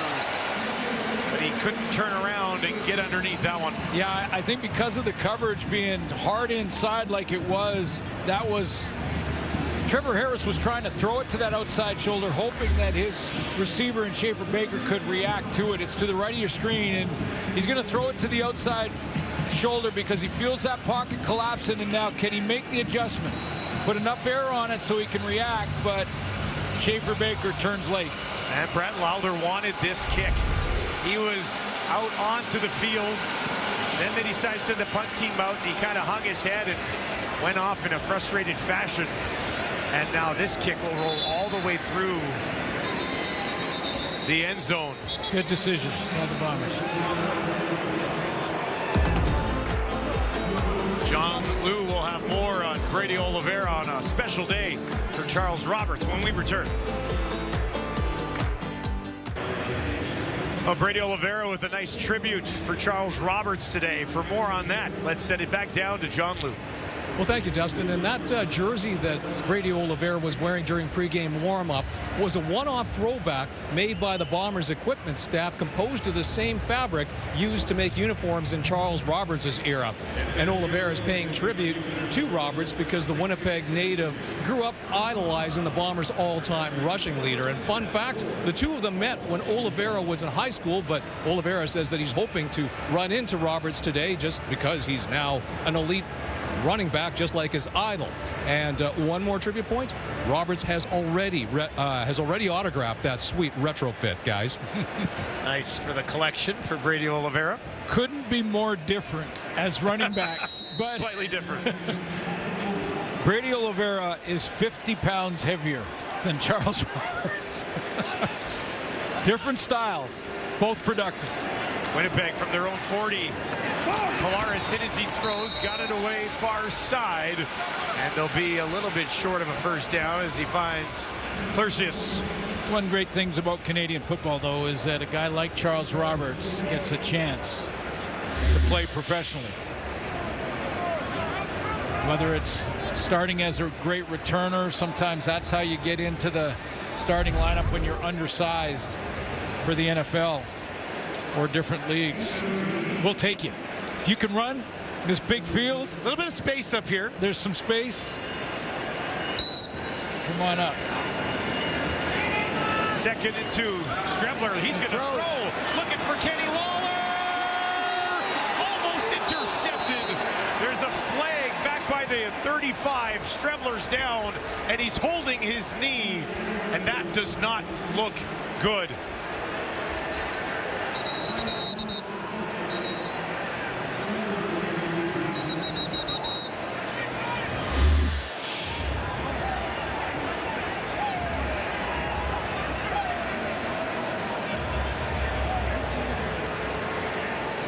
Well, that is Miles Brown. We got roughing the passer.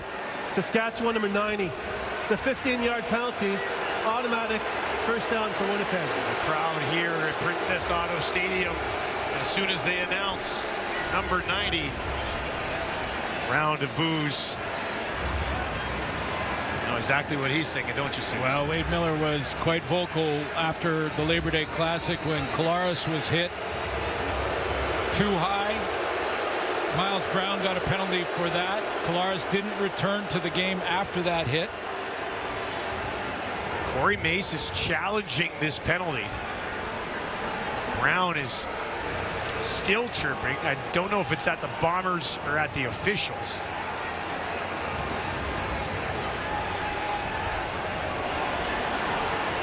Well, they're looking at the replay up on the big screens here.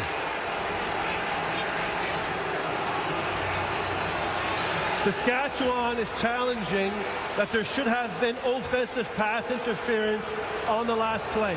Okay, so they're not challenging the penalty, and the penalty is for the target area again. Now, I'm sure Miles Brown is trying to argue that he got thrown into Chris Strevler.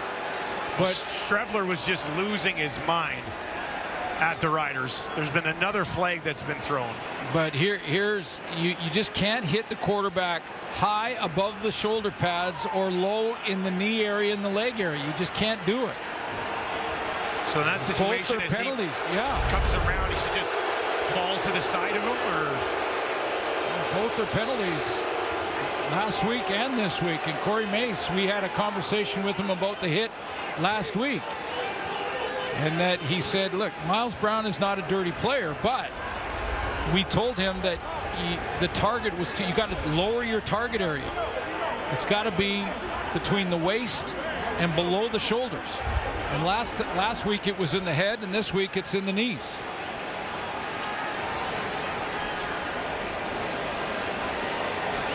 let's take a look at what they're challenging for offensive pass interference. It would be Kenny Lawler down the field working against Sales. This is what's being reviewed.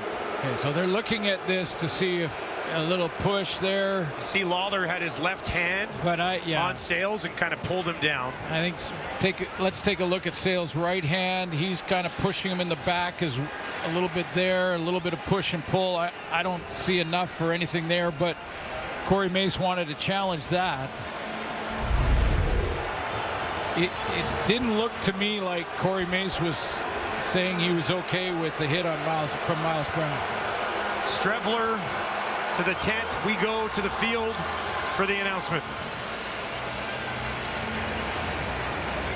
Upon further review, the ruling on the field stands. Saskatchewan loses their challenge and their first team timeout. However, we also have a misconduct penalty against Winnipeg number 68. We'll go back 10 yards.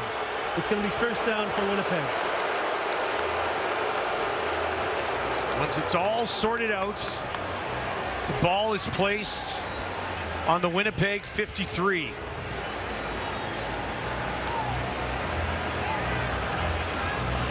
You know, I think what you look for on these hits is, could the defender have avoided the low contact, or in the case last week, the high contact? And I thought last week's shot by Miles Brown, he clearly could have avoided it. Yeah.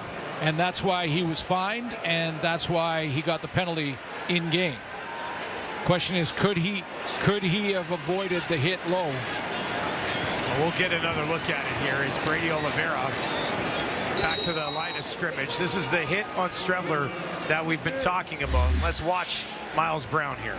Okay, Miles Brown is going to cut through there. Now he's getting blocked and dives low. This is what happened last week. Miles Brown with Zach Collaros, he could have avoided this. I believe he leaned in with the shoulder, and it was a high hit. And it was the right call to call the penalty on the field, and I believe to protect the quarterback's error on that side, to give him the fine to send that message. 2nd and 10. close to a first down. Very close to Wolodarski. Just before we move on, the only thing I could really even imagine is Miles Brown is saying he got thrown into the legs of Strebler, but I'm not sure the replay showed that. I think he was already going down. He was diving. But he sort of lunged out as he was going down. Yeah, he was diving for him, and you can't dive into the legs of the quarterback. So Terry Wilson, who was taking some short yardage practice reps while they were looking at Strebler, comes into the game, pushes ahead, and a first down for Winnipeg.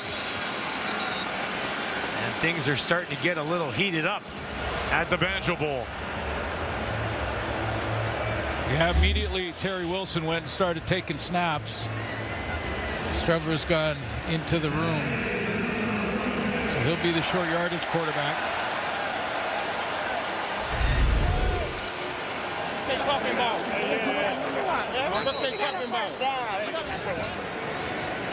First and 10, Collaros back out there from the Rider 46.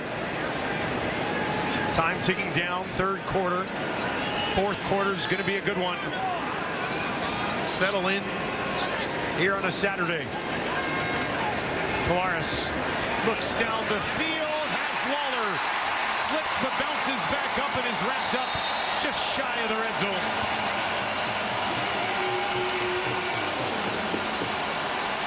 Miles Brown is not taking defensive reps right now. Corey Mace has him on the bench for right now. Lawler on a nice in route here. He does go down, but he's not touched there, so he gets a couple extra.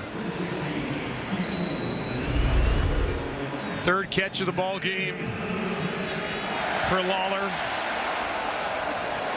Goes for 25 yards. That's his longest of the afternoon. Lawler this time in the slot to the right of Collaros. Dembski in the slot to the left. Goes back to Lawler. Helmet pops off on the tackle from Thurman. Short pickup on first down.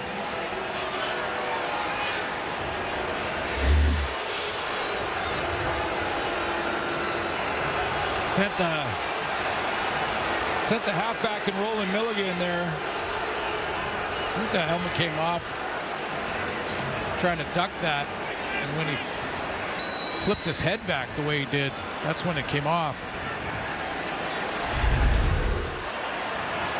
But a zone blitz coming from the Saskatchewan defense with Milligan on the blitz and Thurman in coverage. Final play of the third quarter. Bombers need 5 for a first down. Oliveira out to the left. Collaros looking back to Lawler. And what a catch. What a catch by Kenny. He was covered well, but it did not matter. I'm not sure what else Milligan supposed to do here. Collaros looking for Lawler. Finds him. Reaches back. Hauls it in.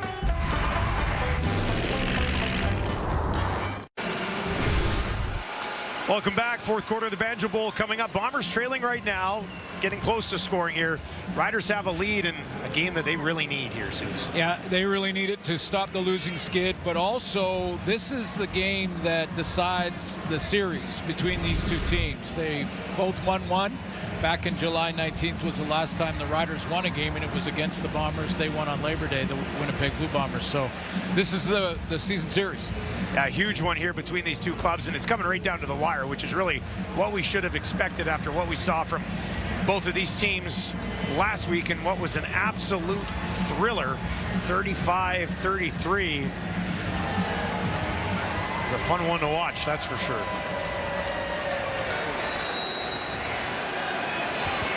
Winnipeg looking to retake the lead here at the beginning of the fourth quarter. Brady Oliveira does not have a touchdown yet this season.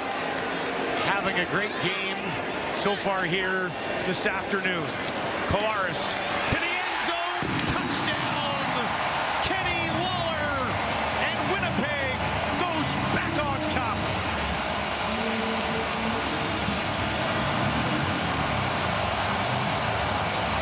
Great catch going to the fourth quarter for Kenny Lawler to get him in position.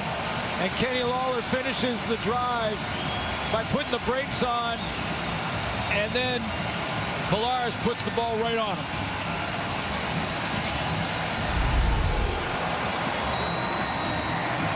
Just the second touchdown of the year for Kenny Lawler. Of course, he's only played 4 games, this being his 5th. And now Castillo to make it a 5-point lead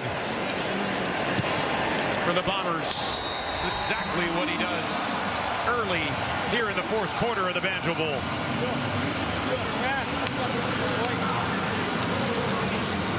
9 plays, 70 yards in just over 5 minutes. As Lawler, Dembski is going to try and go up here and clear out. Watch Lawler sit down in behind it. In fact, Dembski may have got away with one here. There's Roland Milligan gets kind of run over there on that corner route, but no flag on the play, and Lawler, the intended target, wide open or right beside Jameer Thurman. But the one thing that was missing since his return for Kenny Lawler was that spectacular catch. And just before the end of the third, nice one, yeah. That was it. It's back again. That was against Milligan.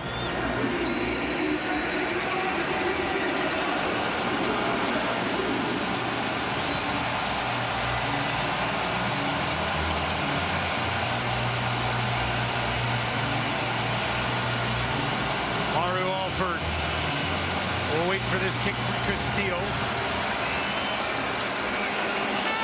Alford takes it on the 2. Looking for some space. Mario Alford out beyond the 30 and beyond the 35. A flag came flying in from midfield. So we'll have to sort that out as well. But what a day in the Canadian Football League, of course. Calgary, Edmonton coming up still later on today. We're in the middle of the Banjo Bowl. And earlier today, Ottawa, convincing victory, 41-27 over Toronto. They're in the return. They've not lost at home yet this year. Saskatchewan number 17. The 10-yard penalty. It's going to be first down for Winnipeg. 6-0-1. First down for at home for the Red Blacks. Yeah, good bounce back game for Ottawa after their loss last week. And, you know, when you think about where we are in the season now, this is rubber meets the road time. This is the final third. The West, for the most part, to finish the year off. Official has corrected the spot. It's going to be first down at the 9-yard line. The West is going to play against the West, the East against the East in the final third of the season for the most part. The West wide open when it comes to from first all the way to third. Oh, yeah. Alford had taken this out to about the 35. A penalty against Jackson Ford has now backed it up. This starts at the 9. Harris trailing by 5. On the ground. And they'll move it ahead. There's a flag flying in here at the end of this one. Frankie Hickson, that's just his 6th carry of the ball game. If it stands up, it would be the most productive one that he's had.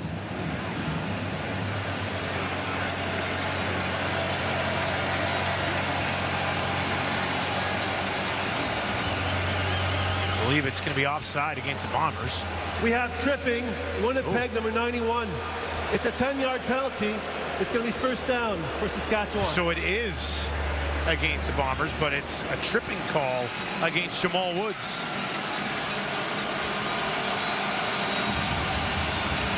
That will give Saskatchewan a little bit of breathing room here. With the ball now up at their own 19.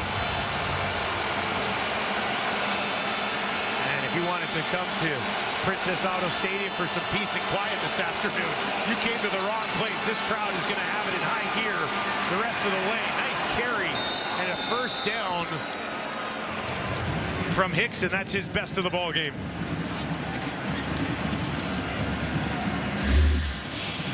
Attacking the backside, the right side of the offensive line, gets the job done for the Saskatchewan Roughriders here. A little kick out block there. Nice cut inside of that. And then Frankie Hickson gets to that second level and, in fact, into the secondary. with blocking up front on that right side. Interested to see if they can get their running game going here in the fourth quarter. This time they'll go with Schaefer Baker. Schaefer Baker cuts inside one tackle and moves it out just beyond the 35-yard line. Second and manageable for Harris in this offense.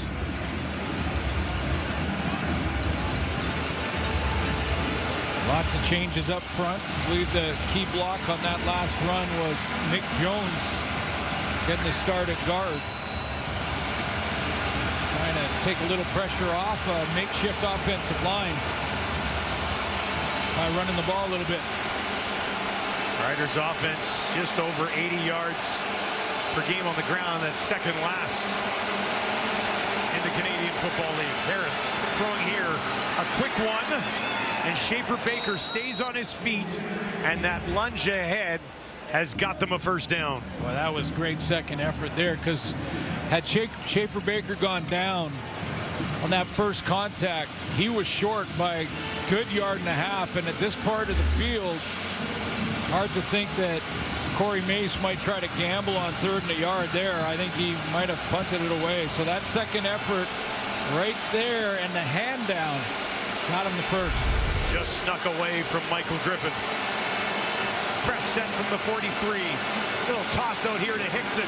Hickson found some space, stays on his feet, and Hickson takes it down inside the 50. And Frankie Hickson has been activated right now in this Riders offense. Well, I love the play because it gets him outside and into space. Frankie Hickson gets that little pinch out. Now look, he's got some space outside, gets a block up front from his fullback, and away he goes. He's into the secondary. That's Brandon Alexander, the safety that brought him down. Mark Mueller, the OC for the Riders, changing things up a bit here in the fourth quarter of the Banjo Bowl. Harris on the ground again, a slip go, and Hickson goes down right at the line of scrimmage.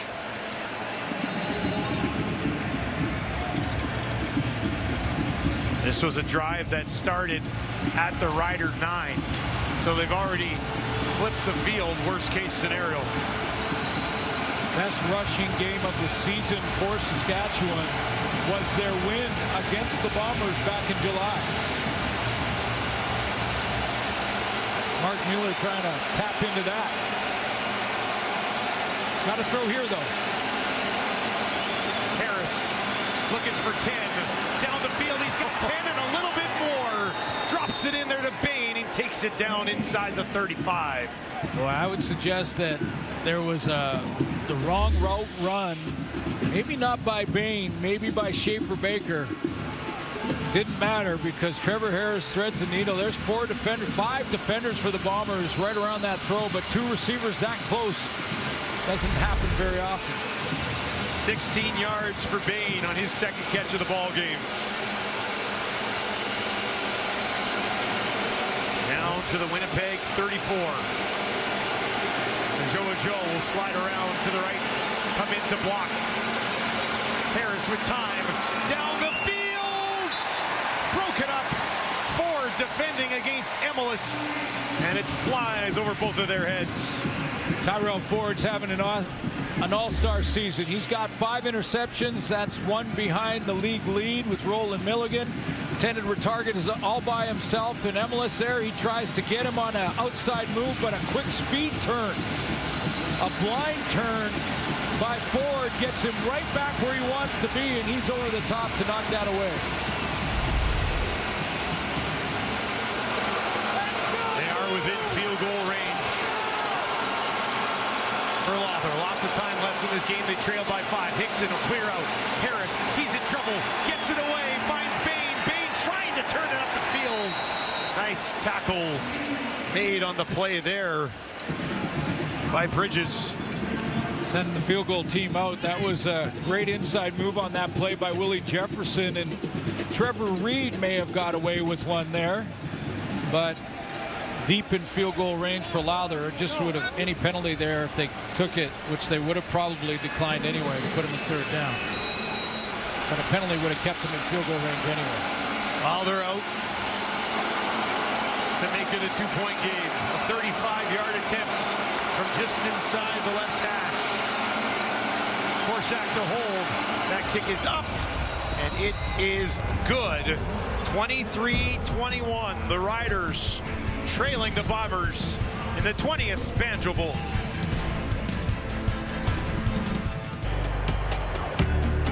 Princess Auto Stadium in Winnipeg. Bombers looking to extend their winning streak to 5 games. Polaris fakes the handoff. Wanted to look deep. Now he's got to run. Dumps it off. Wolotarski has it. Heavy hit. Just shy of the 50. Deontay Williams finished him off. And we saw Wolotarski, who was injured a little bit earlier in this game. He's feeling this one as well.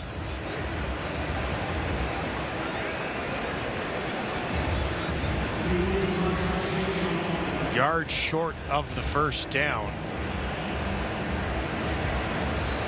And we will step away as the athletic therapists come out to take a look at Wolotarski after this hit right there.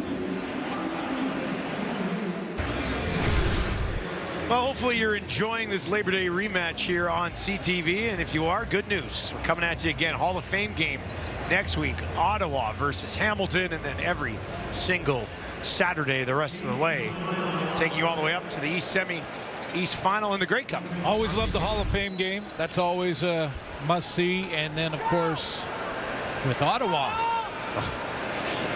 They've been great this year. Outstanding. That Montreal-Ottawa matchup. Second week looks good too. Well, I guess it would be third counting this one. Terry Wilson in on short yardage. If you're just joining us, Strevler injured earlier in the game on a low tackle from Miles Brown. And it is a first down. Wilson got just enough. Yeah, and I know there will probably be Bomber fans that say, you know, when I mentioned earlier that heard from both coaches that Miles Brown has had 2 penalties in his career. He's not that type of player. Well, now it's 3 in his career, and all 3 were controversial penalties against quarterbacks. And I'm sure there are Bomber fans saying that can't be a coincidence. We'll leave it here to Brady Oliveira. Zach Collaros has 1 touchdown today, but it's a big one on the career list as he now has 100. Well, when you take a look at these, with the Bombers, of course. Yeah, when you take a look at these 2 quarterbacks out here and their path through their career, but also possibly post-career to the Hall of Fame, I think Zach Collaros is a no-brainer with his MOPs and championships under his belt, and he will pass Dieter Brock, he will pass Mike O'Reilly, and he will pass Darian Durant on the all-time list, probably up to 13 if he stays healthy all year. Riders are going to bring some pressure. Collaros down the field, and Densky not there. Haven't seen much pressure from the Riders defense today, and that time forced Collaros on second down to essentially throw it away.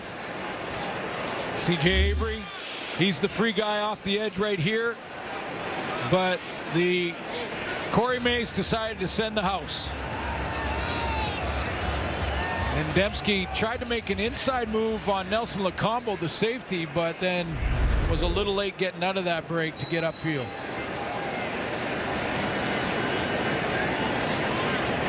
Alford and Bain back to receive the punt. Jamison Sheen. Less than 6 minutes to play. 2-point game here in Winnipeg. Alford watches, takes it cleanly at the 12. Mario Alford trying to find some space on the far side. A race against Ford. Ford trying to stay with him, and he does. Tracks him down, takes him down on the far side. How about that? That's why Tyrell Ford is such a great corner. He's got makeup speed. We know Alford's fast. Ford with him every step of the way.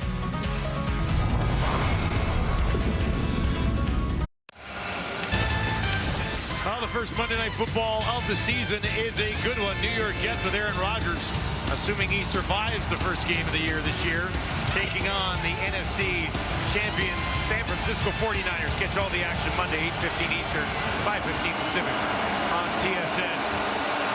This place is going to be loud the rest of the way.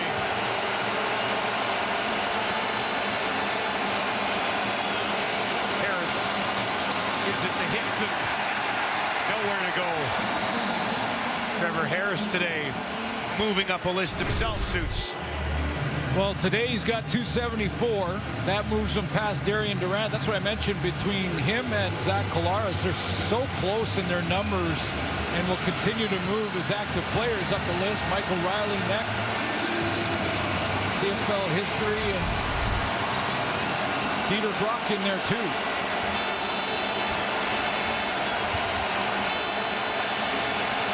Two touchdowns today for Harris. Shovels it ahead. Nowhere to go on second down. And this drive amounts to nothing. And they'll have to kick it away with the clock ticking. Just great redirection from the D-line for the Bombers to, the design of this play is to try and get that front four up the field a few steps so that you can do the underneath little shovel pass in behind them. They redirected in a heartbeat and shut it down. Forsett. This is into the wind. Tries to roll. Lucky Whitehead takes it just outside his own 40. Whitehead far side. And moves it back onto the Riders' side of the field with 3:58 on the clock. Roland Milligan is filling the stat sheet, and one of those stats is special teams cover man. He's leading the league in special teams tackles. And I can't emphasize enough how difficult that is when you got to cover a kick like that, which is a battle all the way down the field for 45 yards, and then you got to line up in 20 seconds or less and play defense. And you take a look at his numbers, they're off the chart. That's second in the league behind Tyrese Beverette, Montreal, with the defensive plays, but he's also contributing on the teams in a big way. Dembski in the flat. Made one man miss. Tripped up at the 50, picks up about 3 on first down. You have to be in great shape to do that. Man. You're covering a kick 45 yards, full speed, fighting 1 or 2 guys off, and then in 15 seconds, you got to catch your breath, hustle over, and get part of the first defensive play, which is coming your way. Take on a block, get ready for a tackle. So now, by about now, he's starting to get his wind back. But you got to be in shape to do that. Clock ticks down inside 3 minutes. 2nd and 6. Collaros on the run to his right, finds Dembski. Oh, what a tackle! That tackle will keep them just short. C.J. Rivas on Dembski, and there will be a 3rd down decision. I think you got to take the points, don't you? Look at this, Dembski trying to push ahead, and Rivas hangs on.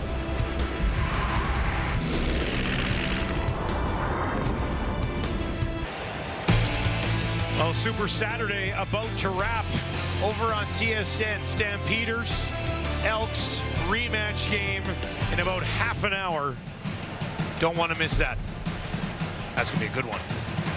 McLeod Bethel Thompson on Labor Day, almost 500 yards passing. Career high. Looks to run it back at Commonwealth. They're going for it here. Bombers are going to go for it. It's 3rd and 1. No Strebler. He's injured. Wilson pushing ahead, and he's got it. Has an opportunity to step up, and that's exactly what he does. I'll tell you what, that was, I think, a gutsy call by Mike O'Shea to go ahead and go for this. They don't have Strebler, who's their short yardage guy. Terry Wilson gets it done, and that's great effort, but I would have taken the points there. Would have been a 51-yarder. Right, but you got a long-range kicker who's made 9 over 50. With the wind. He's got the wind at his back, and you got a chance to make it a 4-point game. And now you got a chance to really kill this clock down here, right? Brady Oliveira I'll be stunned if he doesn't get this ball right here. Collaros. Oh, he doesn't. They'll give it to Lucky. And Lucky, look at Lucky go. Takes it up. Just shy of another first down. They'll mark him about 2 yards short. How about the timing on that handoff? Fly sweep that I'm not sure Collaros even, did he touch it? Because Lucky Whitehead was so pumped and jacked to be getting this, I think he intercepted the snap. Zach might have just got his hands on it. Does he even touch it? It's like, yeah, boom, boom.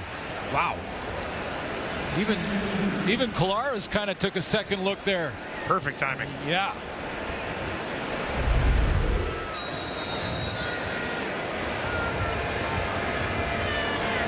Now with 2nd and 2, they're going to stay with their regular offense. This would be Chris Strevler time. Oh, they're going to go direct snap to Brady Oliveira. And Oliveira, I believe, has pushed ahead far enough for a first down. Haven't seen that yet. No, that's Buck Pierce digging into the playbook in a crucial time. Then they have a injury to their short yardage quarterback. They go with a wildcat direct snap to the tailback in Brady Oliveira for the first down. 1:55 on the clock, and it will run.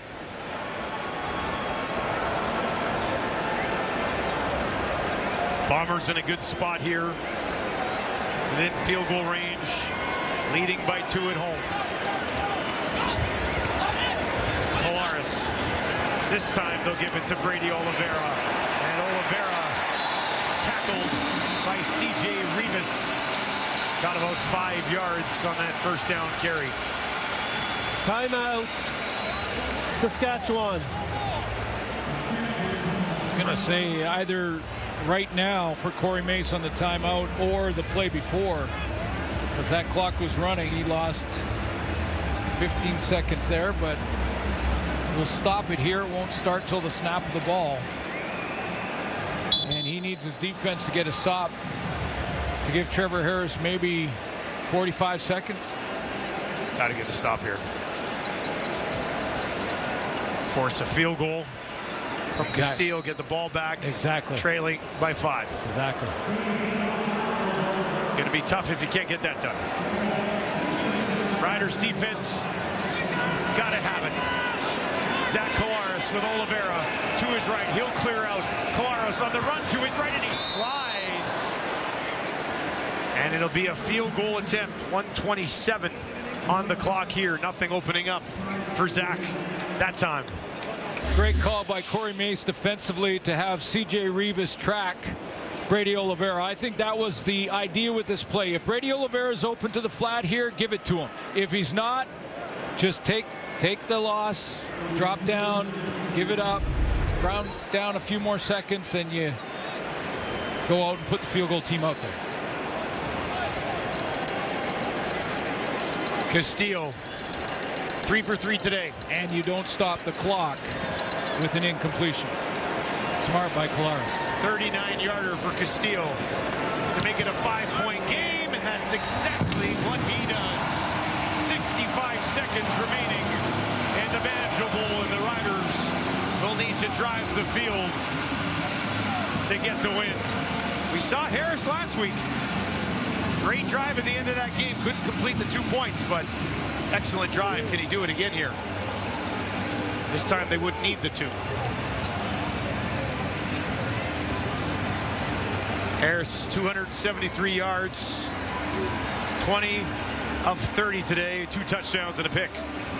They wouldn't need the 2, but they do need the major. And they need the major because O'Shea got it into a real comfortable position with that 3rd down and a long one. That was a long one without your short yardage guy. Rider defense didn't get the stop there. They got 2 more first downs and then a chip shot. Took valuable time away from the Riders here. Over a minute off the clock. Bain, Alford look for a return. The crowd at Princess Auto Stadium rises to their feet. Alford takes it at the 11. some room, not going to find it. Stop just shy of the 35.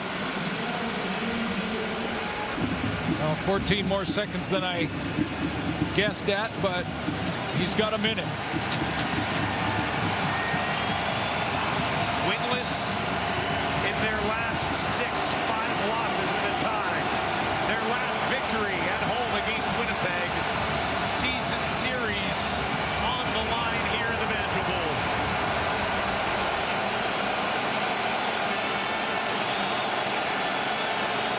They'll start on their own 34. Bombers will send 3. Harris gets it away. Baker hauls it in. Oh, Schaefer Baker went up and got that one in a nice chunk on first down for Harris. Schaefer Baker with a curl, and he had to fight back for this one. Take the hit. Up to the 48. Harris again, that time too high, same spot for Schaefer Baker, and he couldn't get it. Clock will stop.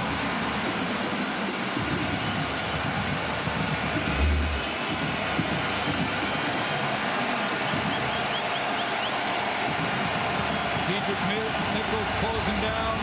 Brandon Alexander on his way. Evan Holm right there.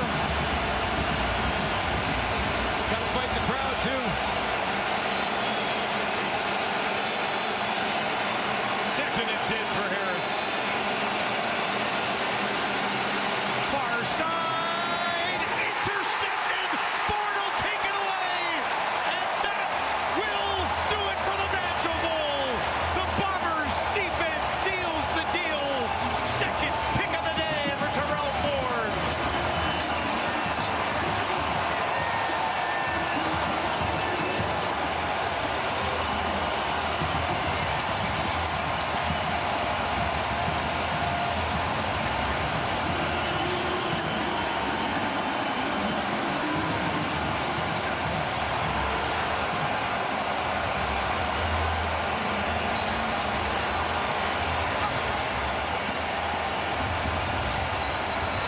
Second interception of the game for Harris.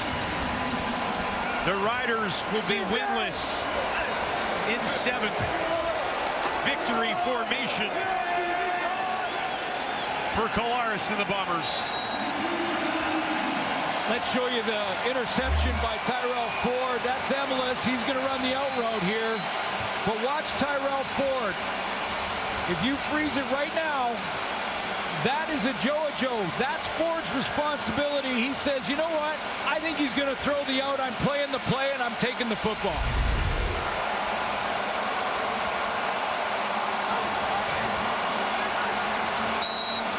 Blue Bombers on the verge of winning 5 in a row. And that man, Mike O'Shea, winningest coach in franchise history. A salute to the crowd from O'Shea.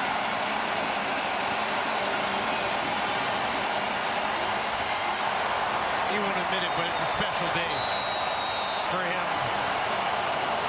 Collaros fired up. Bombers take the Banjo Bowl again. Move up with a tie with the Lions.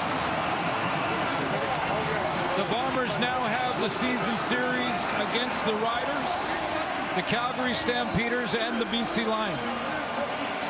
In a pretty good spot once again after a tough start to the season for Winnipeg. Losses to Montreal, Ottawa, BC, Calgary. Everybody's saying, what's going on? Since then, they've now won 7 of their last 9. Let's go to John Liu, who's with the head coach of the Bombers, Mike O'Shea. Mike, you're now the winningest coach in Blue Bomber history. Who would you like to dedicate this accomplishment to, or the people that you give credit to? Yeah, I don't know. I'm not really big on dedications. Obviously, you know, you surround yourself with great people, and you stand on their shoulders every single day, and they just keep lifting you up. So how about Jake Thomas, 200 games? That's unbelievable. It's a good, tough win today, too. You said that stats accomplishments aren't something that you really savor, take part in, but the fact that you've been in this community, 2 Grey Cups, 4 straight appearances. How does this deepen your relationship, your fabric within this community that loves this team and its football so much? Yeah, from the moment we got here as a family, there was a real easy recognition on how much the community got behind this team. Took us a couple years to get it going a little bit, but you see the crowd tonight. Phenomenal. Sold out.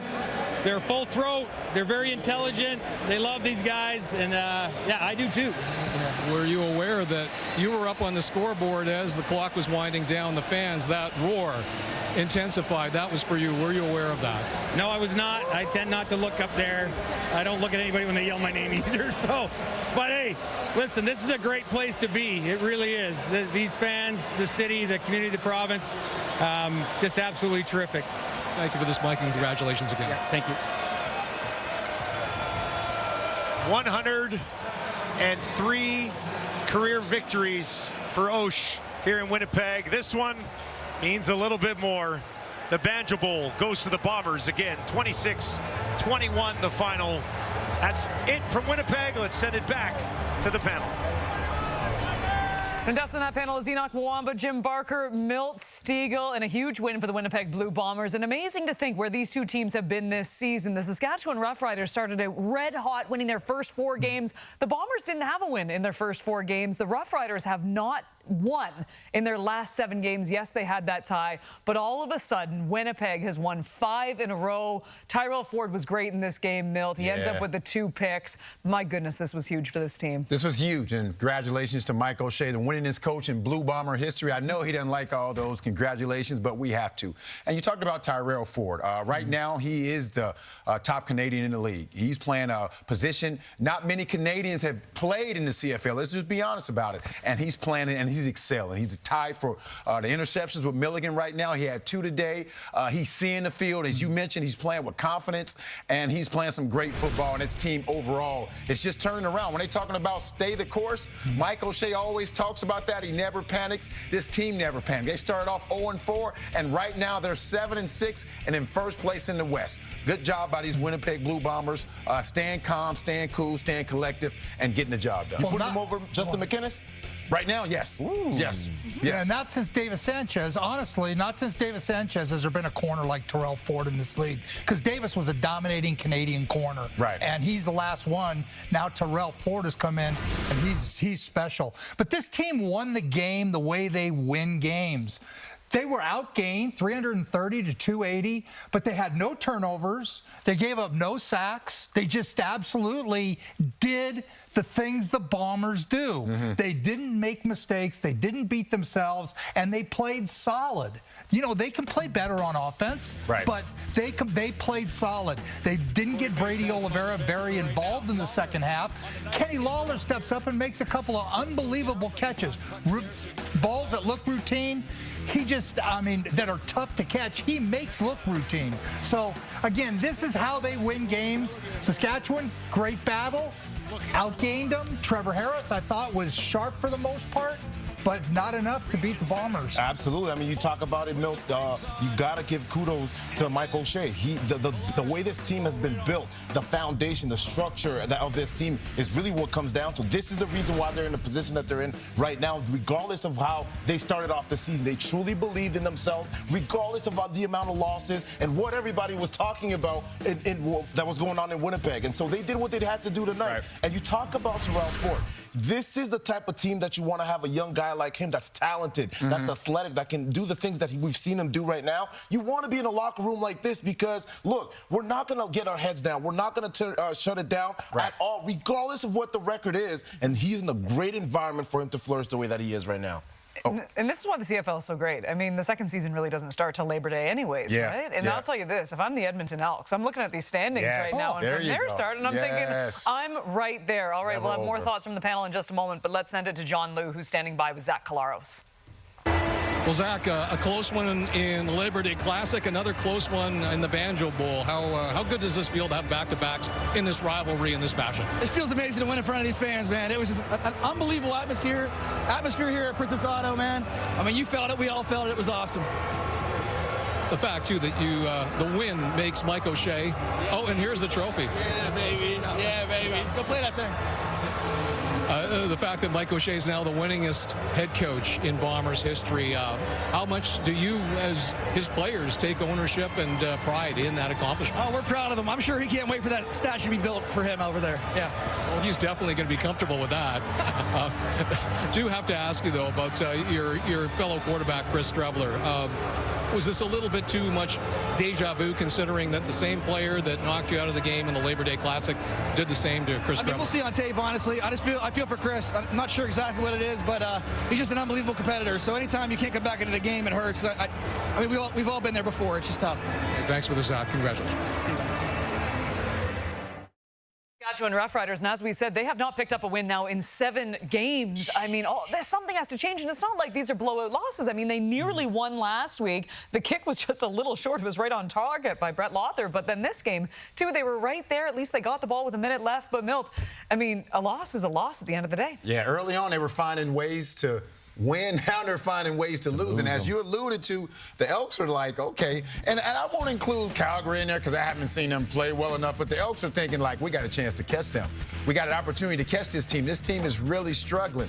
We don't care how they've lost the games. They've lost now. It's been 7 games, and they haven't won. They have 1 tie and 6 losses in those 7 games. So they're in a bad place right now. Corey Mace has a lot of ground he has to make up. He has some areas that have to be cleaned up because it doesn't matter if you lose by 1 or you lose by 50. They've been losing, so they have something that they have to get resolved, and they have to get it resolved quickly. Otherwise, this season is going to be over, and once again, they will not be in the playoffs. Well, that defense needs to start creating more turnovers. I mean, I think one of the things when they had some success out of those first 5 games, they were creating turnovers. They're doing a good. They gave up 280 yards today. That's normally going to be good enough. But again, they just have a lot of little things. You know, we had the Miles Brown penalty again.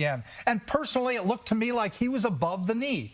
Now, again, it's up for debate, but it's one of those things that, you know, Miles Brown, I don't believe is a dirty player, and it's one of those things that's going to be debated. But it's kind of a way that it's gone for Saskatchewan. If it's close, it's gone against them, and it just was. It was tough to watch because, like you said, Kate, they played very, very well enough to win. In there on Labor Day. No, you can never say. If you play well enough to win, you'll win the game. Good point. Definitely not good enough. Definitely not good enough. Now they're going on a bye week. Then they got Calgary, and then they got Ottawa again. They got to figure things out in this bye week going forward. You talk about the defense, coach. Absolutely, you got to create the turnovers as well. But even on defense as well.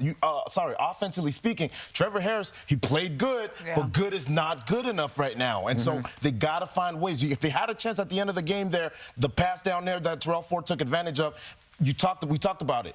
Everything needs to be on point in order to win games, and they did not do everything that's possible, and they lost the game. All right, let's bring in Paul LaPolice now in Lapo for a guy like Zach Collaros today, too. I mean, it's great to see him back in the lineup. At the beginning of the season didn't go well for Zach, but all of a sudden he's finding a nice rhythm with this offense, too. I like Jim's point, first of all, about Saskatchewan. What they have to do is they got to get back to getting takeaways. If they don't get takeaways, they have trouble scoring touchdowns, and that leads into this. You knew Brady Oliveira. He struggled. Over 2 games, the run game was not working. So it came to Zach Collaros. The past 2 games, this is what he did. 36 of 49, 74% completion. Only 1 interception. He's thrown more interceptions than any quarterback in the CFL. Saskatchewan takes the football away.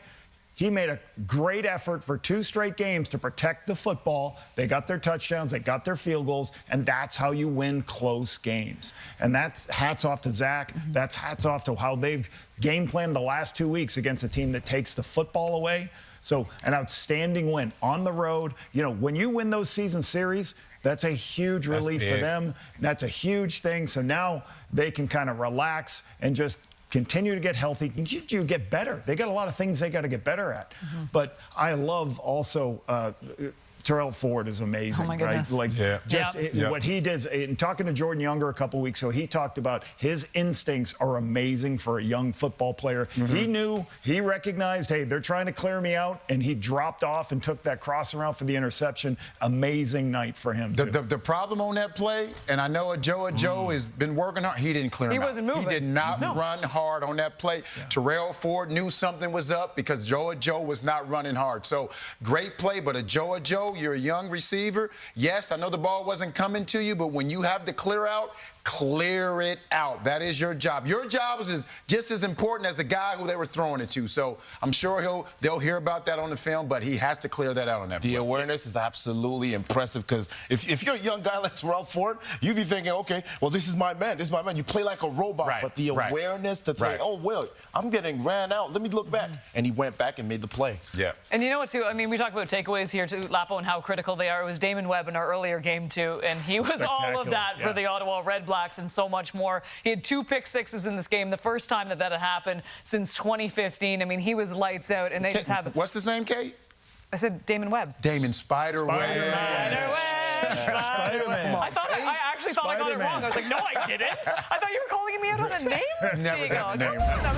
Never got a long time. But in all honesty, I mean, this was just not Chad Kelly's day, to say the least. But Webb, a couple of pick sixes. One I get, 2, my goodness. I mean, Ottawa was all over Chad Kelly right from the start, JB. He threw for 422 yards, you know, and that sounds, wow, that's great. Well, you can't throw 4 interceptions. And they completely, I felt, especially in the first half, just completely went under. Special teams, defense, everybody was just playing lackluster. And when your quarterback is throwing pick sixes, and, you know, they were bad throws. I mean, I love Chad Kelly, but they're bad. You got to call a bad throw a bad throw. So great bounce back game for the Ottawa Red Blacks. Great game for they Ottawa. traveled across the country last week, lost, came back, traveled back across the country, and got a good victory. So that was a good victory for the Ottawa Red Blacks. Do you know what the best thing about today is? So we had the Argonauts and the Red Blacks, and then we had the Banjo Bowl. It's not even done we got yet. One more, baby. We still have hours to spend together. McLeod Bethel Thompson coming off a record-setting performance. His Elks with a big win over the Calgary Stampeders on Labor Day. And guess what? This one is coming up 7 Eastern, 4 Pacific. Reggie Begelton and company hoping to get back on track, a game that you can see on TSN. Brady Oliveira and company, though, with a huge win, the Banjo Bowl, taking that trophy home. Milt, do you ever take that trophy home? I took it home a couple of times, Kate. I got it. You made it sound like I didn't win any games, Kate. Crazy. No, I know you won many games. No great